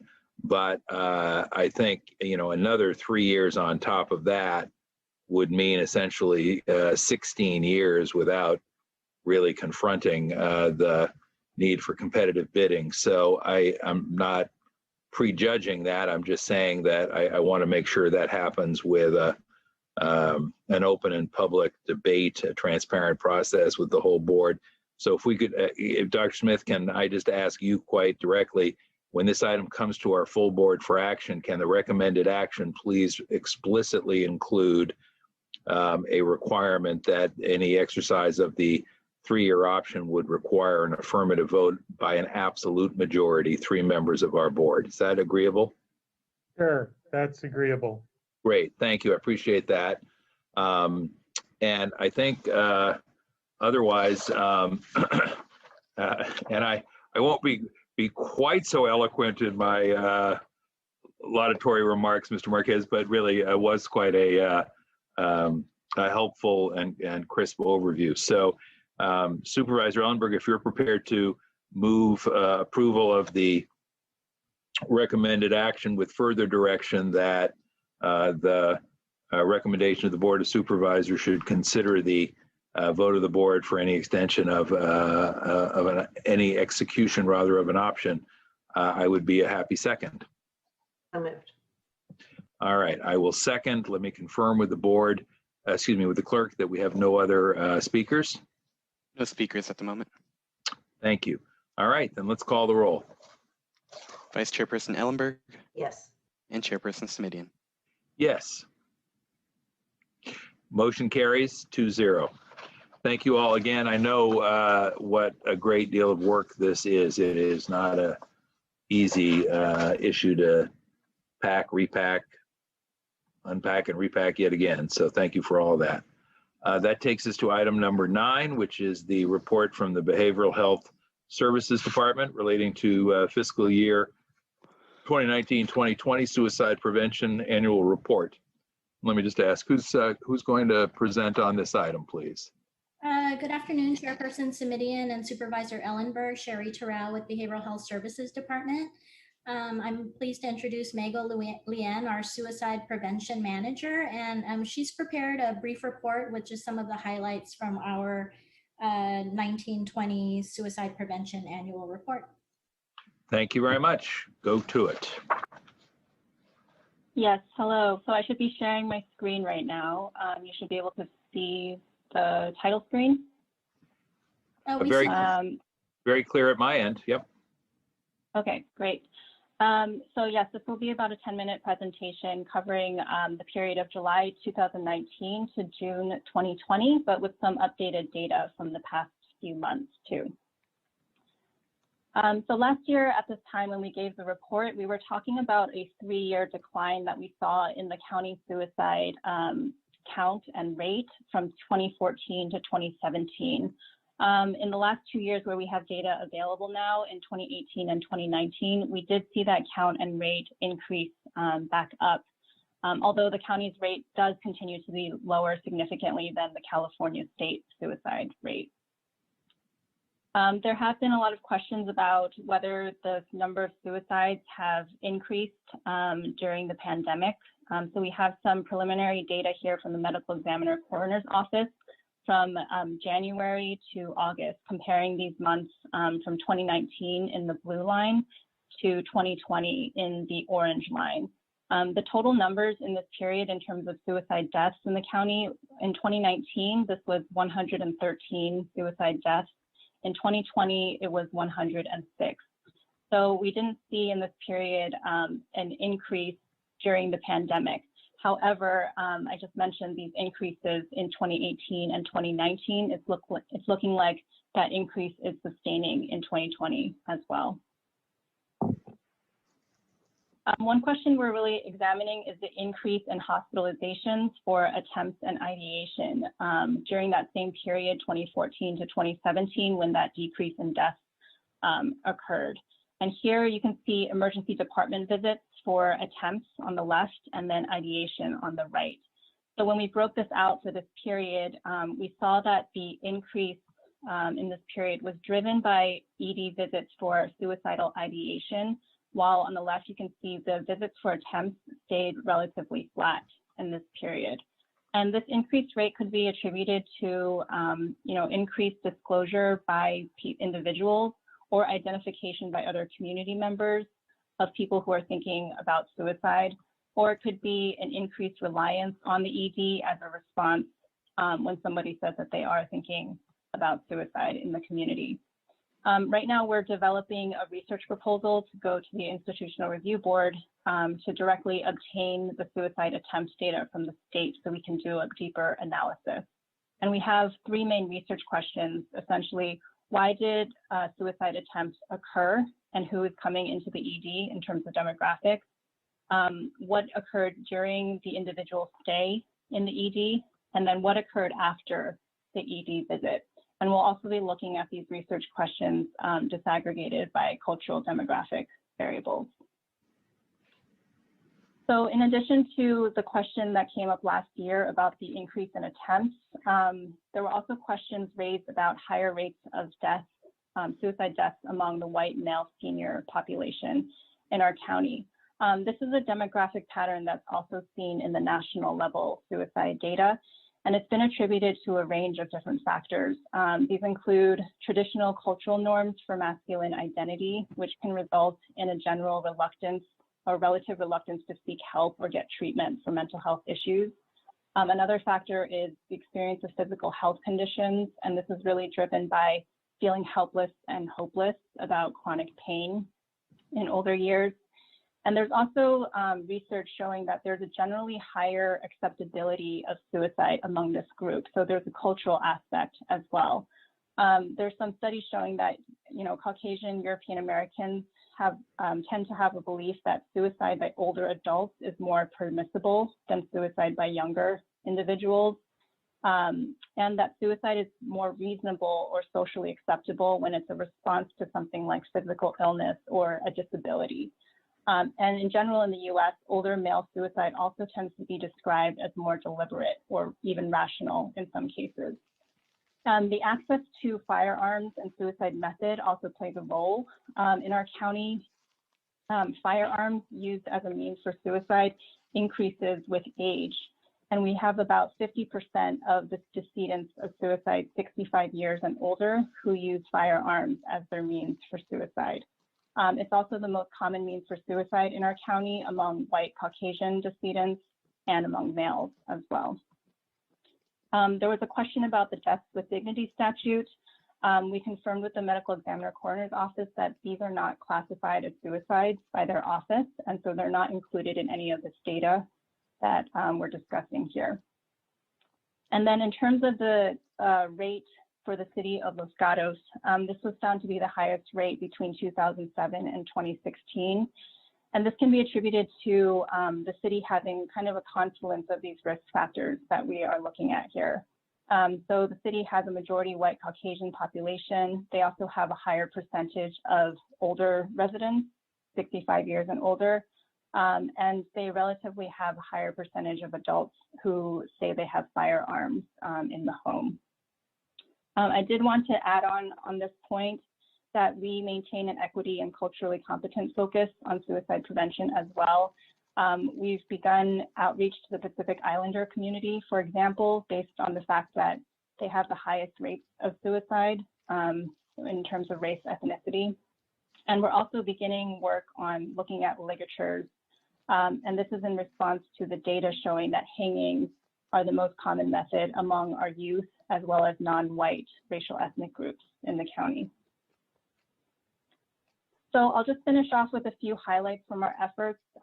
They all kind of work towards at least one of these 6 outcome objectives, which address risk and protective factors for suicide, such as seeking help for mental health challenges. In terms of older adult suicide prevention, we had a campaign, a public awareness campaign that aired July to October, featuring this gentleman, Benjamin, who has his own lived experience with suicide in his older age. The website during the campaign received almost 12,700 visits. And we also saw increases in calls to the Suicide and Crisis Hotline, specifically from age groups 55 years and older. We're also recognizing that the health system is a key partner for older adult suicide prevention, and we've begun engaging with the health system, namely primary care and behavioral health, to improve identification and treatment of individuals. In terms of youth suicide prevention, this was the first full year that we had the county's crisis text line service in place. You can see that on the right-hand side of the slide, 795 conversations in FY20. We saw large increases in usage after the shooting at the Gilroy Garlic Festival, and then again in March when the shelter-in-place order took effect. On the right-hand side, our school-based partnership continues, Schools for Suicide Prevention. We're engaged with about half of the school districts in the county, and we're working on training staff, parents, and students, as well as improving crisis response processes. And this is all in service of implementing state policies AB 2246 and AB 1767, which requires school districts to have suicide prevention policies. So lastly, our cultural efforts. With Palo Alto University, we've created the county's own culturally competent community training in mental health and suicide prevention. And currently on air, we have a public awareness campaign for adults in Vietnamese, Spanish, Chinese, and English. These are addressing the warning signs and the importance of seeking help. And those are the campaign web links right there on the slide. Thank you, and I can take questions now. Thank you. I know we both have questions. Supervisor Ellenberg, would you like to begin? Sure, I'd be glad to. Thank you so much for this report. It's grim, but also useful. The presentation shows 2019 and 2020 suicide deaths, which are pretty comparable in number. How much of a time lag is there for the medical examiner to report suicide deaths, and how complete do we think these 2020 numbers are? It depends on how many cases they need to gather more information as they close. Typically, we get the full set of cases completed for the year in ideally Q1 of the following year. This past year, we didn't receive it because of COVID until July or August. So there has been a little bit of a delay. July or August for 2019? For 2019, okay. Yeah. So for 2020, we're expecting the final number to not come in, of course, until early 2021. Yes. Right. So the 2020 numbers are as of when? Is this those numbers that were shown were given to me in September from the medical examiner's office. Okay. These ones. Did I miss that? Yeah, thank you. Okay. Have there been any noticeable changes in the demographics of cases or methods used this year as opposed to last that might be tied to COVID or the shelter in place? So we, again, we don't have the full data for 2020 yet. For 2019, we're in the middle of the analysis, and we have a couple charts of analysis. It does seem, the deaths do seem a little bit different from prior years. We have an increasing rate of suicide deaths among women. It's still a much higher proportion among men, but that rate among women is ticking up a little bit. And we're also, for the first time, seeing a higher percentage of suicide by overdose or poisoning. And so we're going to be looking more deeply into that to see if they are drug related or what kinds specifically of products are being used for the overdose.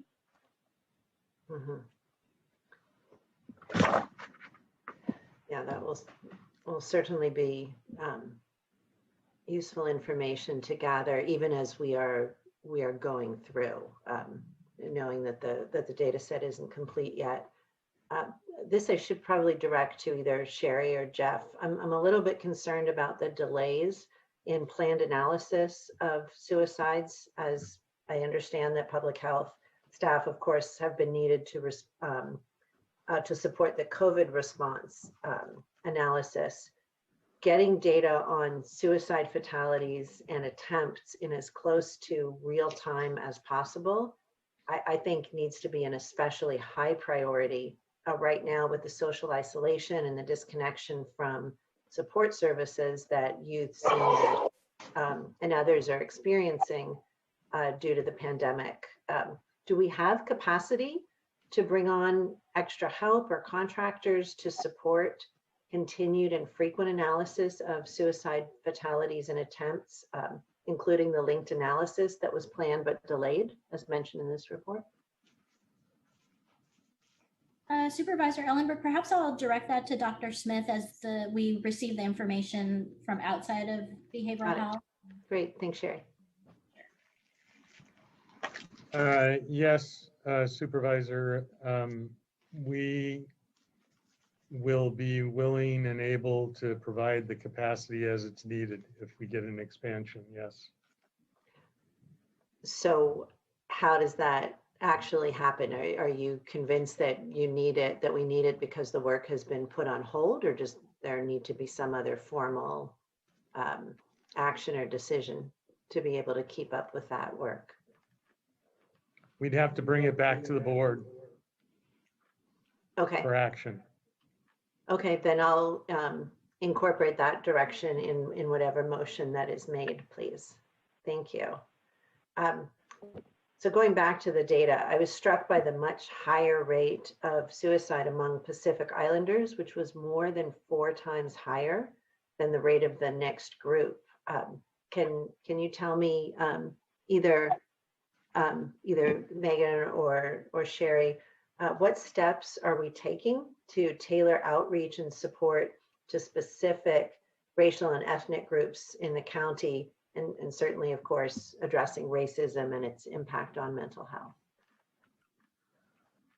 With regard to the Pacific Islanders, one of our stakeholder work groups has taken that on in the last year. And we've been trying to partner up with different Pacific Islander groups around the Bay Area that are focused on health issues and reaching out to specific churches in our county as kind of like the congregating place to reach Pacific Islanders.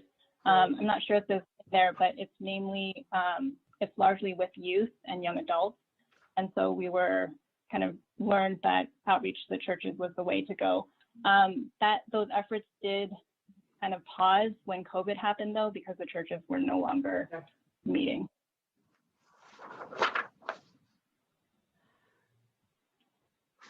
So where does that stand now? The churches are still, they're going to be able to start meeting at least in some limited capacity. Do we need to wait for that to happen to reach the youth that are being impacted by this? Yeah, I mean, the is really noticeable. Yeah, the population in the county of Pacific Islanders is a few hundred. It's really quite small, and so we really have to be targeted to. Sorry, to a reach few them. hundred. I'm sorry. There have to be more than a few hundred Pacific Islanders. I don't know the exact number, but yes, the rate, that high rate that you see is driven by maybe like 3 or 4 I deaths. see. I'm sorry. I misunderstood that. You mean of the suicides, a few hundred? No, the actual number of suicides among the Pacific Islander community is about 3, 4, or 5 in that period. But because of the small population size, it translates to a higher rate. Percentage. Right. Okay. So we've been following up with our different community groups to see when we can get started on that outreach again.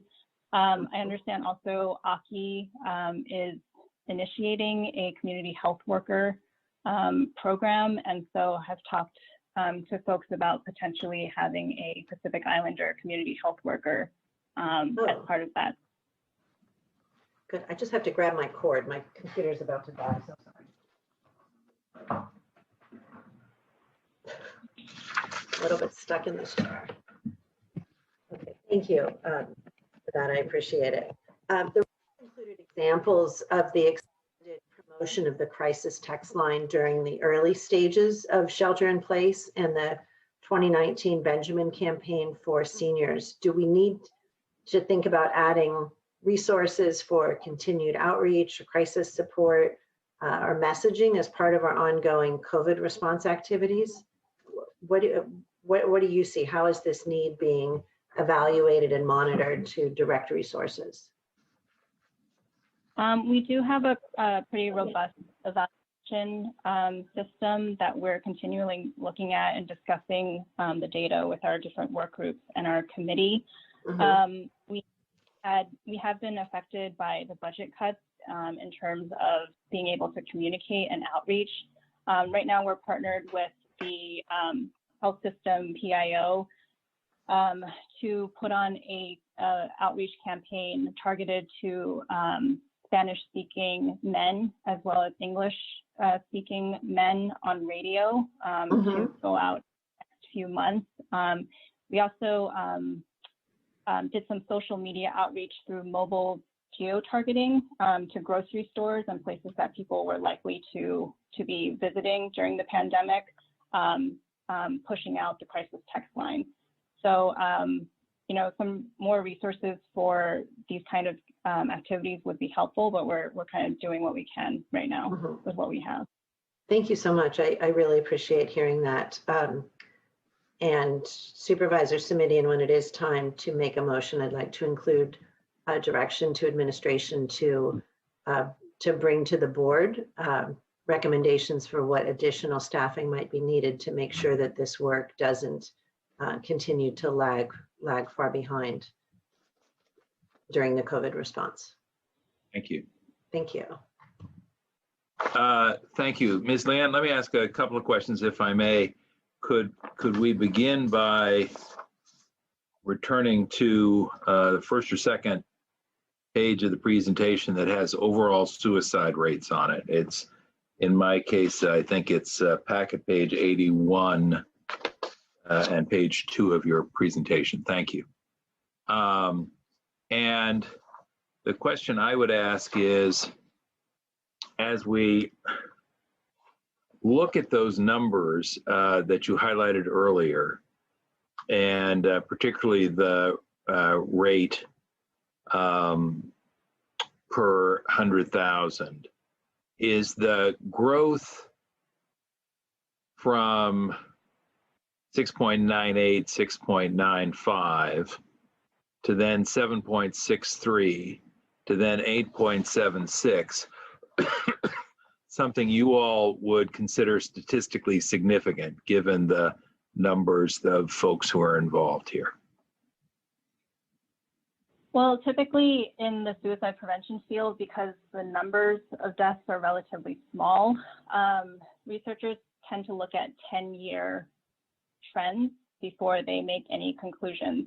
But that being said, I would say we're particularly concerned about the count and the rate in 2019 because that is higher than we've seen in terms of the count over the past 10 years. It's essentially a 10-year high for the county. So while it's not statistically, I can't say statistically significant, but it is highly concerning. Okay. And under, with a, sort of with a nod to your professional expertise, it's concerning to you as someone who's got expertise in the field.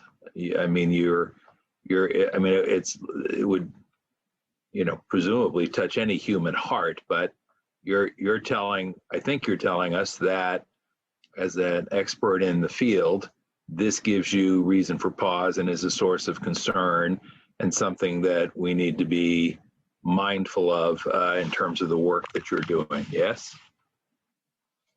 Yes, I think so. Also, not just looking at the numbers, but thinking about all the efforts that we've made, especially, you know, in 2019. So it's particularly not just concerning, but almost, you know, frustrating to see that jump in the numbers, to be honest. Okay. You mentioned the efforts to track ideation. I think I know what that word means, but I want to ask you what it means just as a sort of a clinical matter, and then I have a follow-up, if I may. So just generally, I'm not a clinician, so I can't provide the clinical term for ideation, but it generally means that someone is having thoughts of suicide. And that is coded within the emergency department data as a particular code that they put into the data. And forgive me, because this is a kind of an amorphous question, and if there's somebody else who can help with it, that would be fine too. You know, to what level of concreteness does someone need to be giving thought to these behaviors for it to be ideation as opposed to sort of a passing thought? Is there I'm sure there isn't a way where I can't imagine that there's a way to quote measure it, but is there a way to describe it? I can try it. Suicidal ideation is when somebody has serious plans for suicide. They haven't attempted, but they come in talking of what they would do, how they would do it, and you know, they are serious about it. It's not just a fleeting bit of anger or, you know, problem in that way. It's usually pervasive in their thinking. Thank you. That's a helpful understanding, at least for me, as we're trying to have this conversation. The chart that Supervisor Ellenberg focused on that had the large number for the Pacific Islander population, if we could put that back up so I could make sure I have a better understanding of what's there. I don't have that chart in my presentation. I'm not, yeah. Well, when we're looking at, do we have a race and ethnicity chart that you flip through, or do I only have that in my hard copy packet here? It might be in the hard copy packet. I guess what I'm trying to understand is when it says 67 in the column that represents Pacific Islander, Native Hawaiian, what does that 67 mean in the context of 2018, or 40.33? It says suicide rates. So 67 means what?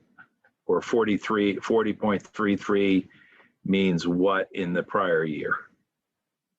Right, so it's 67 per 100,000. It's just the way that we sort of even out different population sizes so we can compare the impact on that group. Got it.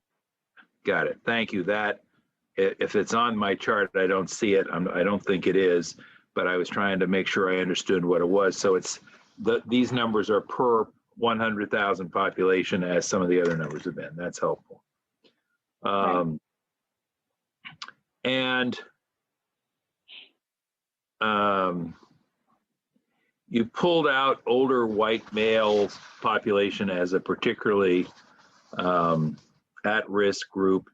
And you know, you obviously, to get that demographic, you have to put together, you know, 3 other identifiers: older, white, and male. Are there other combinations that you would point us to like that, or would you just say, you know, all 3 of those are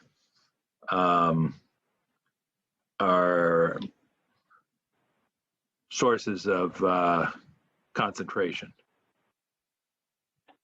We've started looking at kind of combinations of demographics, what I think you're asking about. And so, for example, with Pacific Islanders, we do know that youth and young adults are more affected. Younger African-American boys in general in the country have had rising rates. Asian American elderly as well. So when you start looking at these groups in more specificity, you can see, and looking at rates in comparison, there are some concentrations. And of course, the LGBTQ community as well.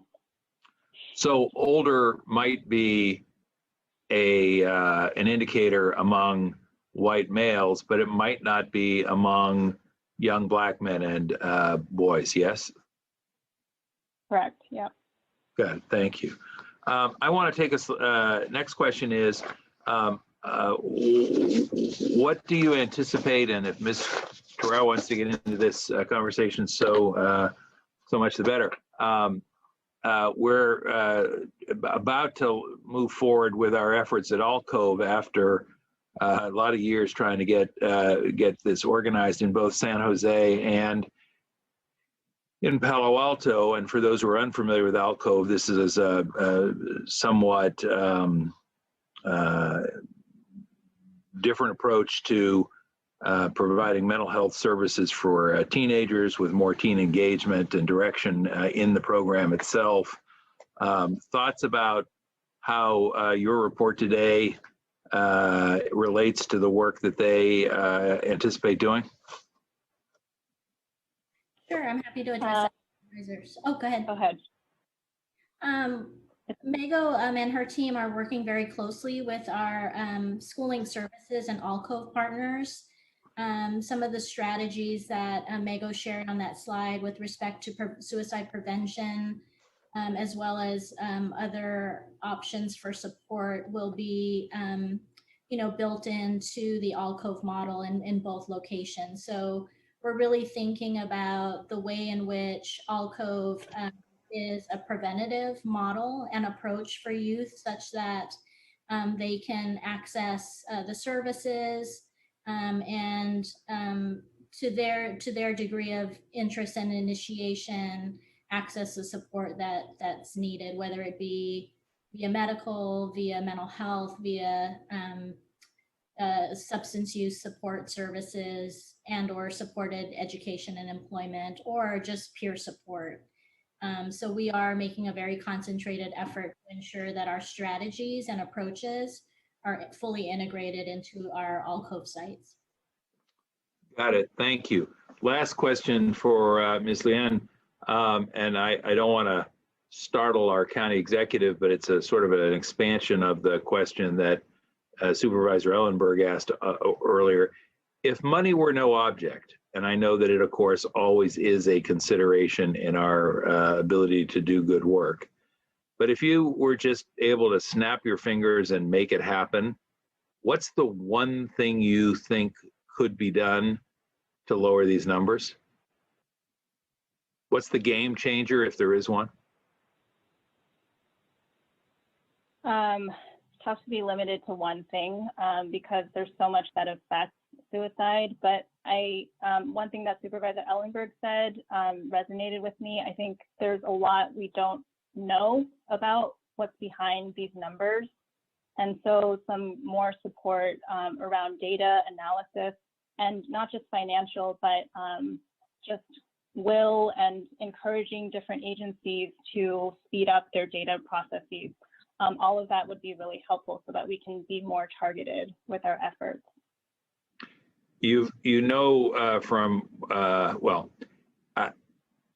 I'm going to say that what I heard, and I want to make sure I heard it right, is that we can't do our very best to push these numbers down if we don't really better understand the causal factors. Did I get that right? Yes, and what the demographics are in terms of who's being affected. Got it. As quickly as possible. Yeah. Thank you. That's all I have. I'll add my thanks for an important and well-presented report to the board committee. Supervisor Ellenberg, anything else, or are you ready to offer up a motion to receive the report? I'm happy to make a motion with, as I mentioned, as part of the November budget process, I'd like staff to provide information to the board on expanding staff or contracts to support suicide data analysis since the beginning of the pandemic, and 2, a suicide prevention outreach campaign for the duration of the public health emergency. Thank you. Happy to second. Let me check with the clerk and see if we have speakers on this topic. We have one speaker in queue, Mr. Chair. Please let the speaker go forward. Next speaker is Scott Largent. I am unmuting you. Please accept the unmute and you'll have 2 minutes to speak. The timer will start when you begin speaking. Good afternoon, everybody. Scott Largent. Looks like we'll be hopefully ending the meeting pretty soon. I've been at work, so I decided not to chime in too much. I know you guys are pretty busy. As far as the suicide issue, and you guys do hear me talk about this a lot, and it was interesting, Joe, when you said the one thing that behavioral health would need. I just think people in our community and on the streets that are going through rough times, they need somebody to talk to before actually calling that number. They need somebody to kind of come up to them and you don't look right, you don't look well, something's just off. And now that Santa Clara County, I mean, this is basically statewide, they've left all the mentally ill and homeless alone for such a long time that it's very hard to approach them right now. I was downtown yesterday. I got to meet a lot of different people that are good people in our community that are trying to volunteer downtown right now. They're retired social workers, people that have taken suicide prevention courses. You've got basically people volunteering themselves now because it's so bad. Now, is there a number that I should be calling other than the main behavioral health number? Is there another way to signal to get people out there? Do we need like a smoke signal? Do I need to start launching firecrackers off in the middle of town? How do we get you guys to come out there and help? That's my main concern. When I was using and living on the streets, I was slowly killing myself intentionally. I got down to about 90 pounds. You know, I was basically trying to kill myself. I think that's what's going on with the mentally ill and homeless that are all meth addicts, and watching them just deteriorate and turn into skeletons. And you guys need to go and see it. And they're in the middle of traffic. It's these people need help, and you don't turn a blind eye to this type of suffering anywhere. So thank you. This concludes the public speakers. Thank you to the clerk. We have a motion on the floor. Could we call the roll, please? Vice Chairperson Ellenberg? Yes. And Chairperson Simidian? Yes. Without objection and on a unanimous vote, the item is approved. Thank you very much. All right, that takes us to the package that is item number 10. Do I look to you, Mr. Santiago, to walk us through this? Yes, and good afternoon, Mr. Chair and Supervisor.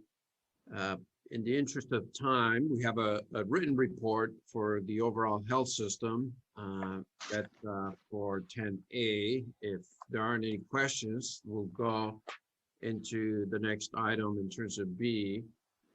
Just a little bit of a reminder, we do have in the written report substantial updates on some of the federal as well as state legislation, particularly in California, that was signed by the governor. And today we have our usual Irma Golan on the federal update, plus we have Kelly Brooks available to give you updates and answer any questions in terms of the state legislative update.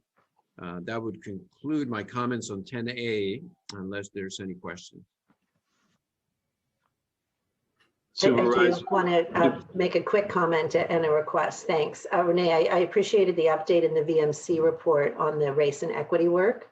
Am I jumping the gun here, or this is the right place to mention that? Great. What is the status of the response to the referral for health and hospital system overall? And what's the thinking, if you could just share briefly, on how to link efforts across the hospital system departments and with the GARE work that's underway through the CEO's office? Yes, and thank you for the question. We have, Paul obviously knows a little bit more in terms of what VMC has been doing. Some of that work preceded GARE, which was, as you know, board approved initiative. And they have a much more structured process already in place that includes clinical leaders from both the hospital as well as the clinics. We shared that framework and that work with the other departments. We've had a couple meetings since your leadership in terms of the racial and health disparities across the whole care continuum in terms of the care delivery system. We've gotten some very good feedback related to that piece. We're also gathering some data and information, and we should be having a report on the next Health and Hospital Committee in terms of our progress across the care delivery system. Great, I'll look forward to that. I want to just ask one other question about testing. We've had, of course, several discussions on coronavirus testing, including in key health and hospital system departments. And I'm aware that several departments have redoubled their efforts to increase staff testing, which is terrific. I would like for you in your November report to include a figure that shows the total number of patient or client-facing staff in each HHS department. So that would be BMC, CHS, behavioral health, public health, and EMS. And the percentage that have been tested within the last month. And if possible, I'd like the EPS and BAP staff to be calculated separately from VMC as a whole. Is this something that's doable for November 4th? Yes, we'll go ahead and work with the varying sources of data. Obviously, we'll coordinate it with EOC, and since they're collecting data beyond our facilities, so to be able to give you a complete picture.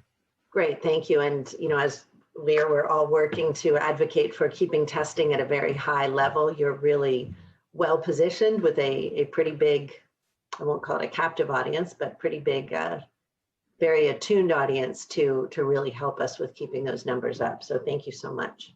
Thank you.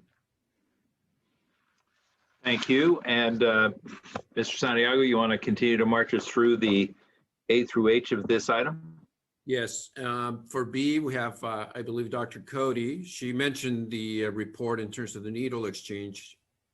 I don't know if there's anything else she wants to add. I'm good. We had the written report and of course the extensive conversation about COVID issues earlier. Supervisor Ellenberg? I'm fine too, to keep moving. Thank you. And that takes us to 10C. Yes, we have Paul Lorenz, CEO for VMC in the hospitals. Thank you, Renee. Supervisor Simidian and Supervisor Ellenberg, I'm happy to respond to any questions. We do look forward to responding back to your inquiry around both the diversity, equity, inclusion, as well as the testing. Great, thank you. Mr. Lorenz, I want to keep my eye on the losses at within the system. My analysis, based on the information you provided and notes and with some support from my staff, obviously, is that the 3 VMC hospitals had a combined net loss of something like $22 million, which was a growth of $6 million over the prior month. Source of concern? No, not at this time. I think you'll see some numbers start to shift when we see some one-time dollars come in, but also we continue to see improvement in terms of our patient volumes, and that is in the report. But also you would note that if you differentiate between what we consider to be a structural deficit and an ongoing response to COVID, you noted in the report that in the first couple of months, we did have a lot of COVID-19 one-time or related expenses, if you will. And so we'll continue to track that separately and seek additional support in that regard. Thank you. You mentioned the census. Pediatric census at O'Connor, 74% below budget. Did I get that right? Yeah, so if you look at the numbers in terms of the raw numbers, they're probably today running a census of about 1.5, which is really not surprising given that we run a fully supported pediatric unit here at Valley Medical Center. And we work very closely with the hospitals in terms of making sure that the patients are getting the appropriate level of care at the appropriate facility. Is there a thought about sort of what that looks like longer term? That's actually a great question, and the answer is yes. We are looking at across the entire enterprise opportunities to look at efficiencies and consolidation of services while focusing on access and obviously quality. Dr. Smith, these efficiencies and consolidations are, I know, part of what you envisioned when we made the decision to acquire 2 new hospitals, but are they likely to be seen as service and program losses by communities that frequent particular hospitals? Well, certainly we need to have community engagement when we make final decisions. But as you pointed out, pediatrics at O'Connor with an average daily census of 1.5, a small change translated into a large percentage. And all of that requires lots of training and expertise and people on call and special pediatric nurses, which could, be transferred over to VMC campus, which is, a mile away. So it's a matter of discussing it with the community and making sure that we have everybody informed. But at this point, I don't think we're ready to pull the trigger because we have a number of other issues on the line. Yeah, we do. All right, thank you very much. Anything else on this item 10C before we ask to move to 10D? Looks like we're good. 10D, please.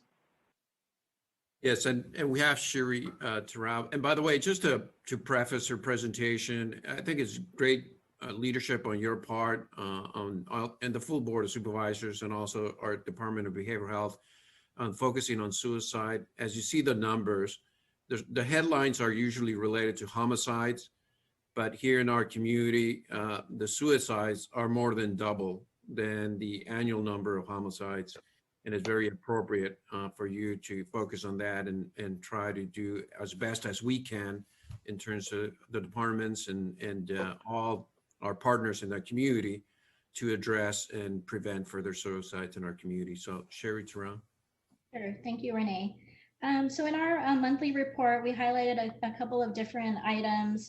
One related to our Mental Health Services Act planning with respect to our mid-year process and the addressing of COVID-19, as well as our innovation process, which has highlighted 2 projects that we will be looking to move forward. One that has come through both the Board of Supervisors and this committee, raised through public comment by the Behavioral Health Contractors Association related to a community mobile response program. And second was an innovation idea that came through our regular process related to addressing mental health stigma and trauma in diverse communities, to include the Vietnamese community and African American and African ancestry communities. Our plan is to hold focus groups in October, followed by some additional planning, and to be able to bring that forward back to the board in December. And again, that will include a mid-year process addressing COVID-19. And so we've engaged our stakeholders and community in several different conversations to really gain their perspective and ideas, and really to be able to integrate those ideas into our service delivery system going forward in as a means to address COVID-19. We've also highlighted some of our work related to school-based behavioral health resources for youth as of September 2020. And then we're really pleased to also announce that our All Cove project will begin to provide some virtual services beginning next month. And we've been working closely with our partners in that, and look forward to being able to offer those in advance of the launching of the physical site early next year. You've just heard from Mago on our suicide prevention fiscal year annual report. And then finally, we provided some data related to some of the mental health programs that were launched in October of 2019. And these were more of our intensive services for our adult system of care, as well as our youth system of care. And we provided some information on those programs, as well as the number served in our current capacity. So I'm open to any questions from either supervisor.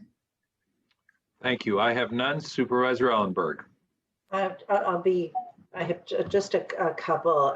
I appreciate the update on the capacity and enrollment of the new intensive services that were added last October.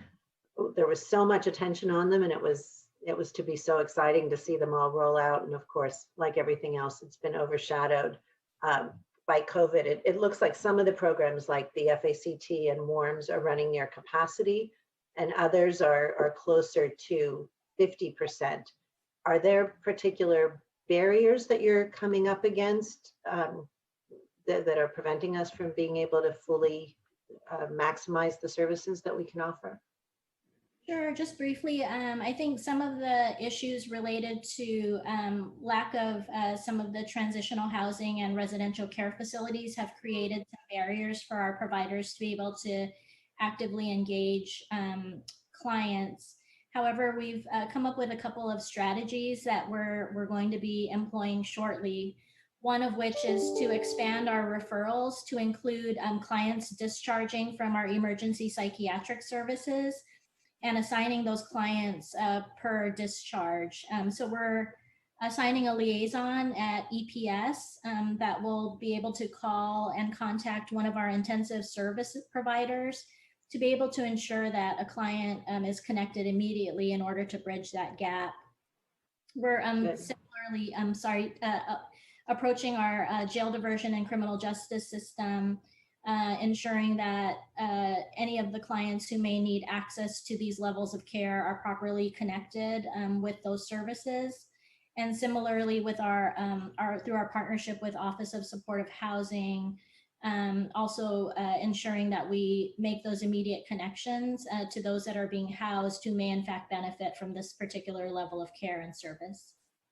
Thank you. That's a really thoughtful approach. Of course, the issue with not having enough beds or spaces is not necessarily COVID related. I think that's one of our biggest underlying challenges to all of this work. So thank you for that, Sherry.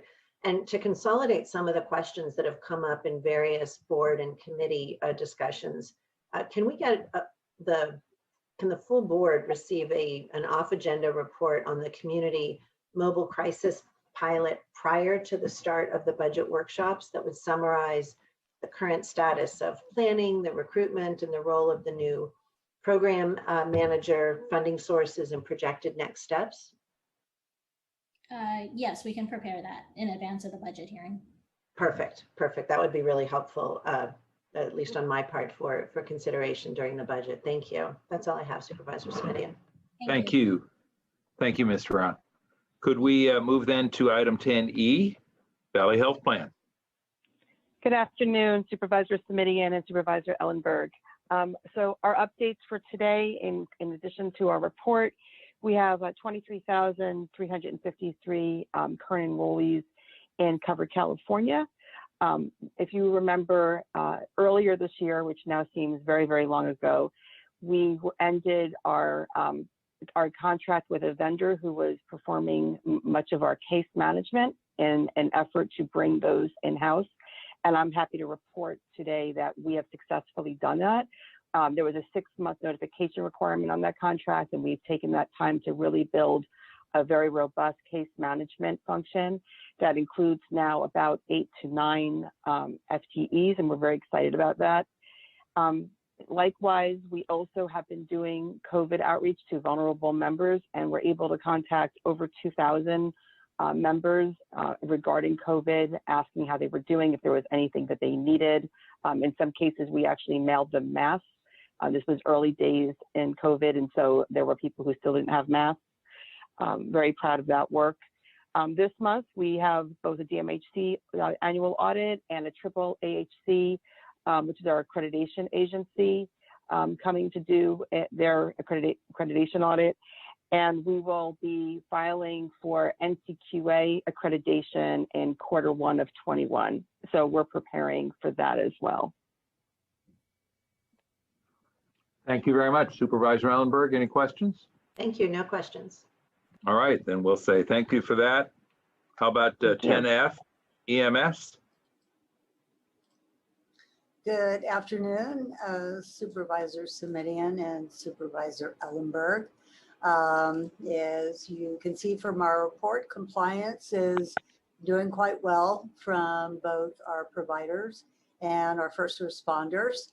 And this month, we wanted to take a look at some of the variations and characteristics of our EMS activation since the beginning of the COVID-19 outbreak. And looking at transport volumes, and at the beginning of, or mid-March when all of this began, we took a significant dip by about 26%. And then it stayed down there for a little while and is getting back to what we would call normal numbers. You'll see September took another little bit of a dip. Heart attacks and strokes were down, as you mentioned earlier, except cardiac arrest increased at the beginning of all of this. And Dr. Miller's here if you have more questions on that. Trauma, what we wanted to look at is you just got our annual report last month, and we're looking at 2019. So we wanted to compare a little bit of the beginning of 2020 with what was happening in 2019. And looking at it, motor vehicle accidents when people were staying at home decreased. People weren't in their cars, and as things have, people have started moving around, have started to increase as of, April, May, and then June started to increase again. But what we did see was a larger increase in bicycle accidents, as that was more or less the mode of transportation, and people just getting out because of being at home or thinking. Falls decreased initially and then took a marked, sharp increase after April, May, and June. No noticeable changes in gunshot wounds or motorcycle accidents. Pediatric injuries for kids staying at home took a 59 decrease for January to May. And for the kids being at home, not being able to go to the park initially. So we'd like to, it'll be interesting to see how this changes over the next several months, and we'll be able to keep an eye on that. So. Thank you for that, Supervisor Ellenberg. Any questions? No, just a thank you to Jackie for the great annual report. I know it was for the September meeting. We ran out of time. Thank you for your patience with us. Yeah, thank you all. Thank you again. That takes us to item 10G, custody health. Good afternoon, Supervisor Ellenberg and Supervisor Semidian. And I'm reporting for the month of September for COVID-19 activities for custody health services. And we tested 639 adult patients in both Main Jail and in Elmwood. And we tested 77 patients at both the juvenile and the ranch. Of the 639 patients that we tested at Elmwood and Main Jail, we've only had 6 positives. And so that's about a 0.0037%, which is lower than the previous month, but that was 3.3% of positive patients. At Juvenile Hall, of the 77 patients that we tested, we had a 0% positive rate, which is great. The 6 patients that we did have that test positive, one of those patients was a false positive, and so we retested that patient and he did come up negative, but we did follow our protocols and isolate that patient. And I'm very pleased to say that we're catching these patients at booking. And so 5 of the patients that tested positive, we caught those patients at booking, we quarantined those patients, and so we did not have any spread to the other units. And so our testing is working. We've been able to mitigate, and we've done a superb job in mitigating the spread of COVID-19 in the jails. And we've had consultation with Dr. Han. He's been invaluable in consulting with us on a weekly basis. We're meeting twice a week with Dr. Han. In addition, we tested 336 employees for COVID-19. 474 of those were custody bureau, and another 161 were the custody health staff. 55 in probationary department staff were tested, 34 employees from juvenile health, and 10 employees from juvenile custody health services. We're also testing contract staff that are having encounters with our patients, and so we included those in those numbers. We did have one staff person that tested positive, and that was from an outside source. That test came from his primary care provider. But as far as our surveillance testing for asymptomatic employees, we had 0. And so that's pretty much our statistics for the month of September. Any questions for that? Supervisor Ellenberg? No questions. Thank you very much, Dr. Day. Thank you. I'll say thank you as well. Thank you. All right. That takes us to the next item under item 10, and that would be item H, to receive verbal report relating to federal health policy. And I gather from Mr. Santiago, if we wanted to pull in some state information, and there I see Kelly Brooks popping up as well. So welcome. I'm sure you've been with us for a while now, but welcome. And Mr. Margolin's popping up as well. Why don't we start at the federal level and then go to the state level and ask our two advocates here, what should we know today? All right, I'll begin with the federal level. Good afternoon, supervisors. There are two federal issues that I'd like to highlight for you. The first involves the status of the COVID relief negotiations, and the second deals with the Senate Judiciary Committee hearings and their relationship to the future of the Affordable Care Act. Let me start with the prospects on COVID relief. Not totally dead, but still very unlikely to happen before Election Day. Secretary Mnuchin actually made a comment a few hours ago that he thought, again, it wasn't likely we'd have a deal. This followed a meeting with Speaker Pelosi, but he went on to add that he wasn't giving up, that even though it was unlikely there'd be a deal between now and Election Day, he'd continue to talk to the Speaker.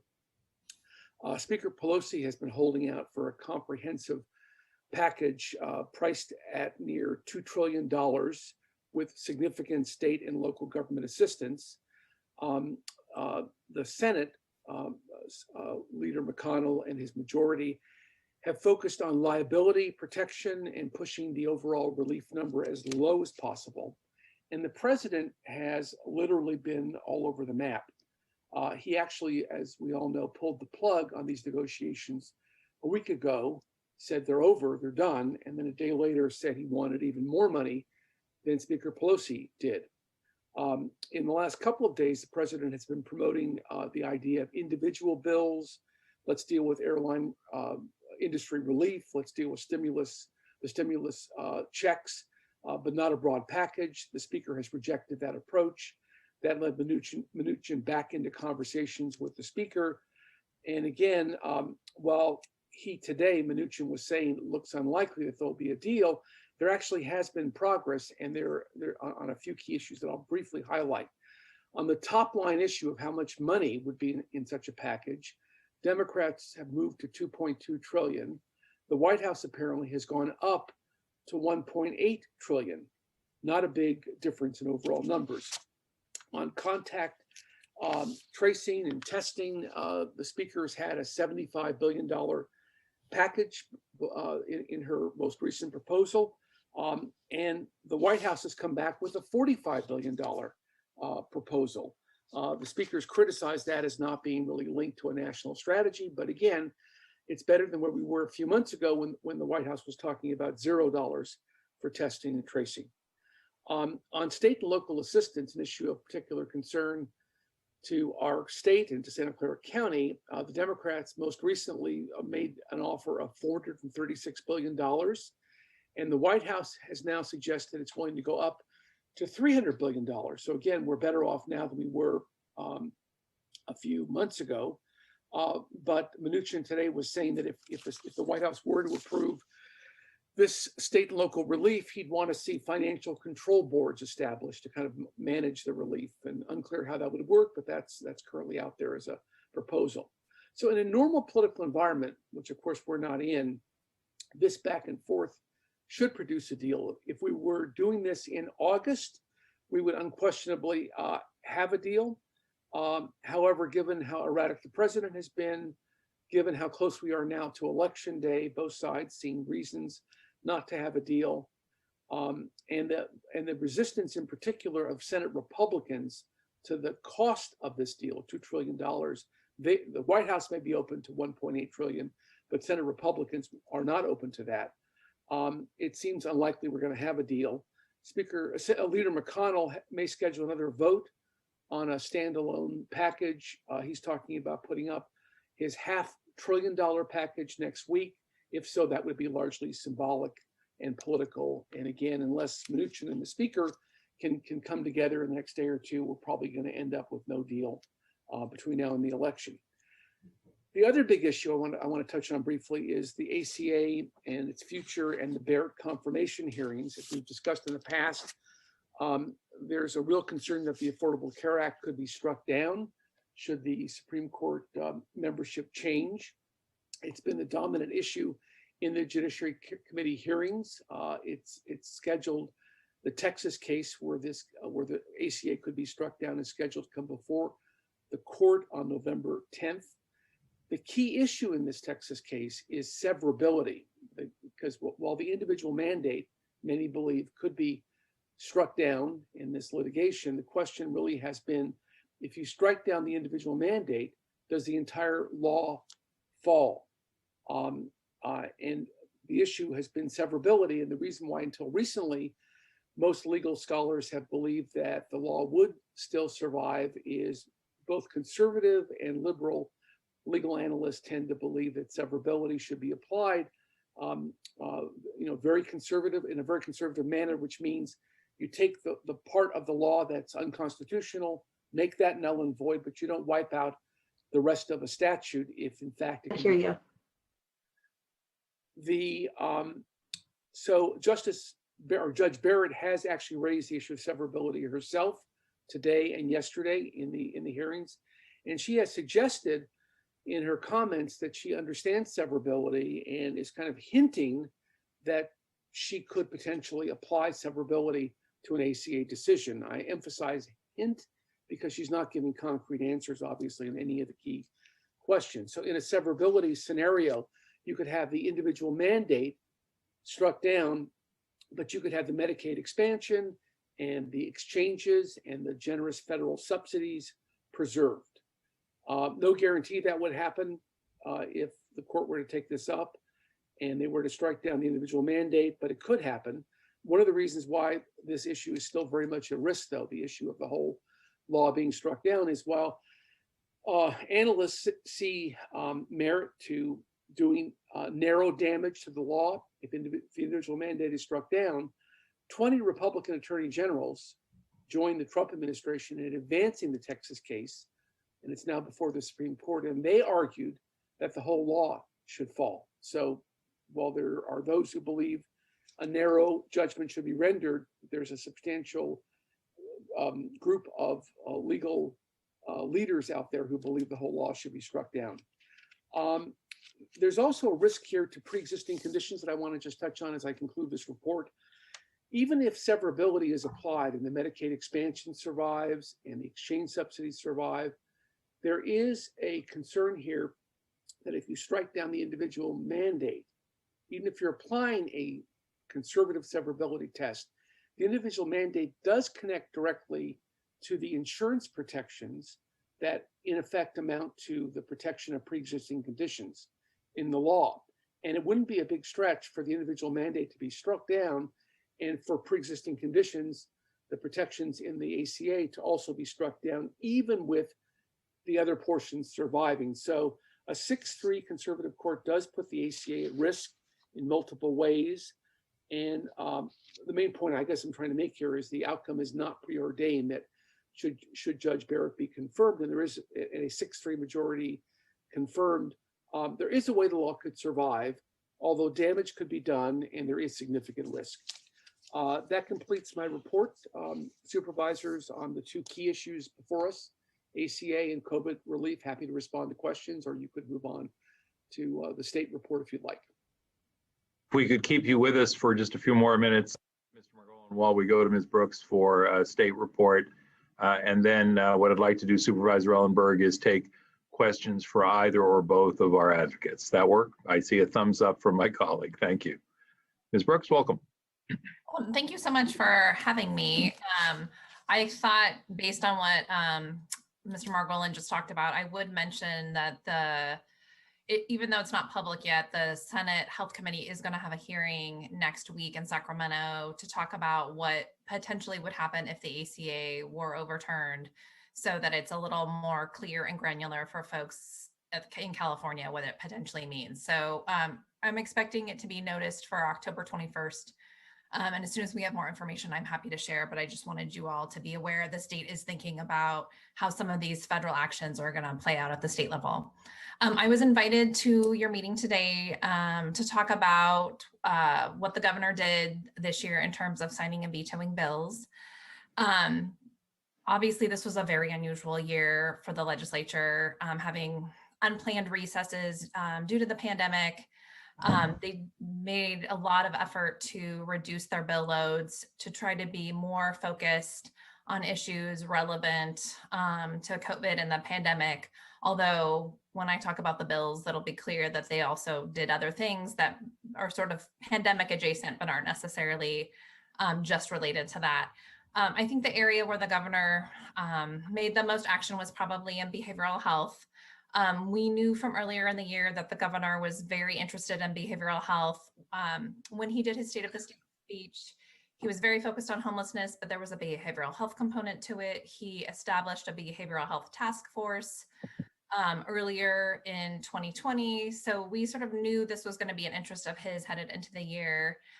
He signed a very sort of landmark bill by Senator Wiener that would expand the parity provisions for mental health and substance use disorder to be on par with how they're treated for medical conditions. So prior to this, California only covered 9 conditions under its parity law. So this opens up much more to potentially be covered. And this is particularly, I think, beneficial for folks with private insurance. The governor signed a bill that Senator Bell had championed for years around getting Medicaid funding for peer support specialists in the behavioral health space. Due to budget constraints, the bill was reformatted as more of a pilot or a demonstration and requiring counties to opt in and requiring the counties to put up the match. And he did sign a number of bills making changes to the Mental Health Services Act. So I'm going to mention a couple in particular, because I know that this is something your board is going to have to deal with. There was a measure to require counties to either offer assisted outpatient treatment or to formally opt out at a board meeting. Your board will have until July 1st of 2021 to make a decision about whether or not you want to participate in assisted outpatient treatment, and your staff will have to do sort of an accompanying report explaining whichever way you all decide to act on that. Additionally, the governor signed a measure to allow the MHSA funds to be used for individuals who have co-occurring mental health and substance use disorder issues that would otherwise be eligible for MHSA funds. And then because of the conversation you just had, I would also mention that the governor signed a bill to create a state level Office of Suicide Prevention. So quite a robust package of bills in the behavioral health space. Wanted you to be aware, there was a lot of conversation around in regards to the pandemic and employee safety. There were 2 bills that were specific to hospitals requiring stockpiles of personal protective equipment. Not surprisingly, the governor signed both bills. And I think there was a lot of interest in the legislature around addressing worker safety issues that have stemmed from the pandemic.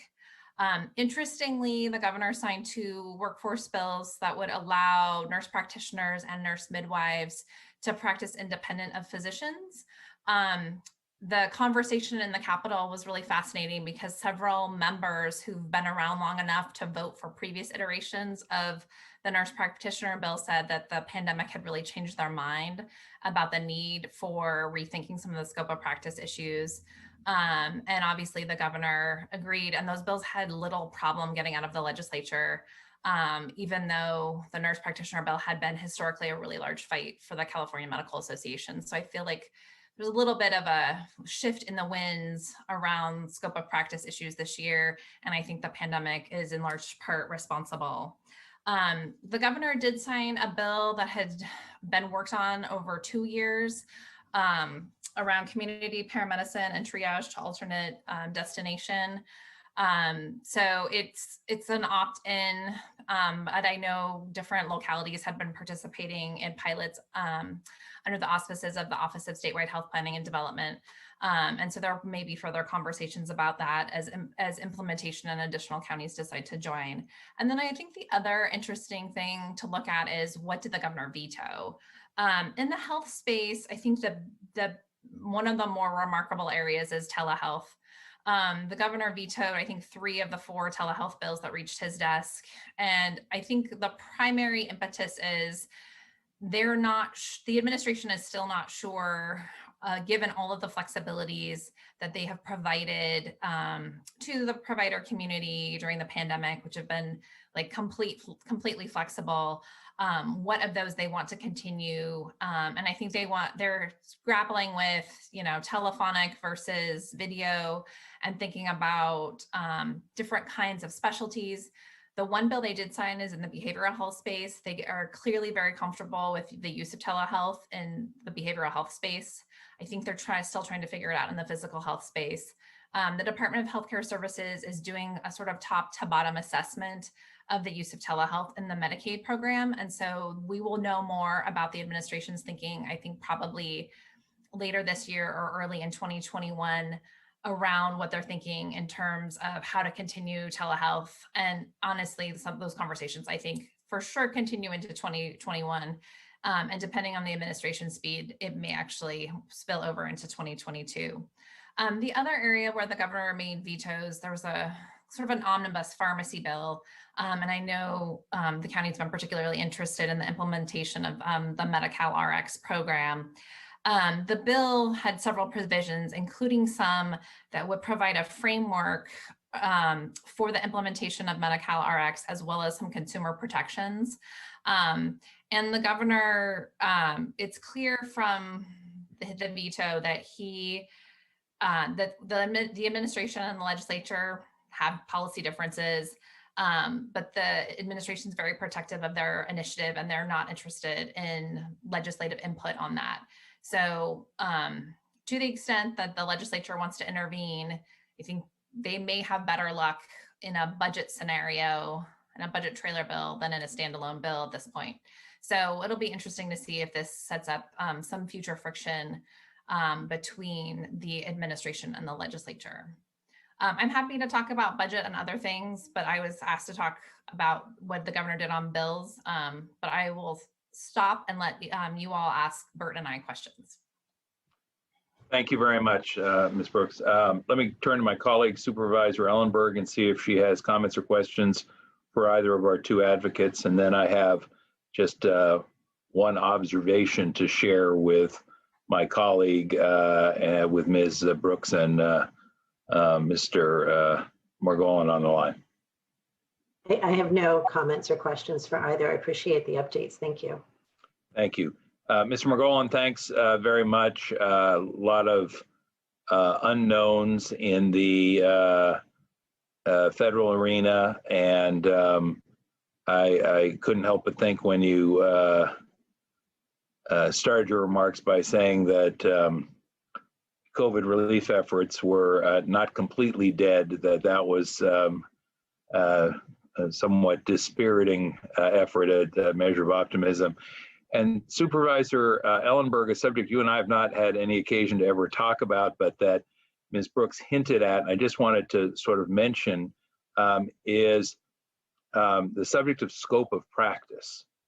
And I'm looking at Ms. Brooks here as I say this. I thought you were very tactful. I some years ago sat on what was known as the Business and Professions Committee, B&P. Ms. Brooks knows it well. That's where many of these scope of practice issues come. And in theory, the debate is about who can and should safely have what scope of practice to keep the public well. In practice, it ends up often being a turf battle about money and the operation of the system to the economic benefit of some at the expense of the economic benefit of others. I am hopeful that one small silver lining in this pandemic will be that our very changed circumstances force folks to rethink some of those turf issues that have historically been more about economics than they have about health and well-being. That may be unduly optimistic on my part, but I just wanted to surface it as an area of interest as Ms. Brooks stays in touch with our staff and our offices. There were many great and weighty debates that purported to be about the health and well-being and safety of Californians, and more often than not were about who got what piece of the action, I'm afraid to say. So on that somewhat jaded note, last call, Ms. Brooks, anything else you'd like to share with us? Well, so far state revenues are looking okay in 2020, but I think given all of the unknowns around the pandemic, we should be very cautious.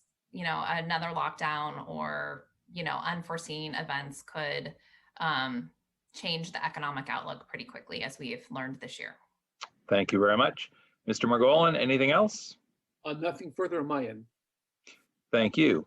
Then Ms. Ellenberg, I think we're ready to adjourn unless you have any final comments or questions. Ready to adjourn. All right, then without objection and hearing none, we stand adjourned. Thank you all for a very full day. A lot of good work to report on. Pleased to see you. Thank you, everyone. Bye. Bye.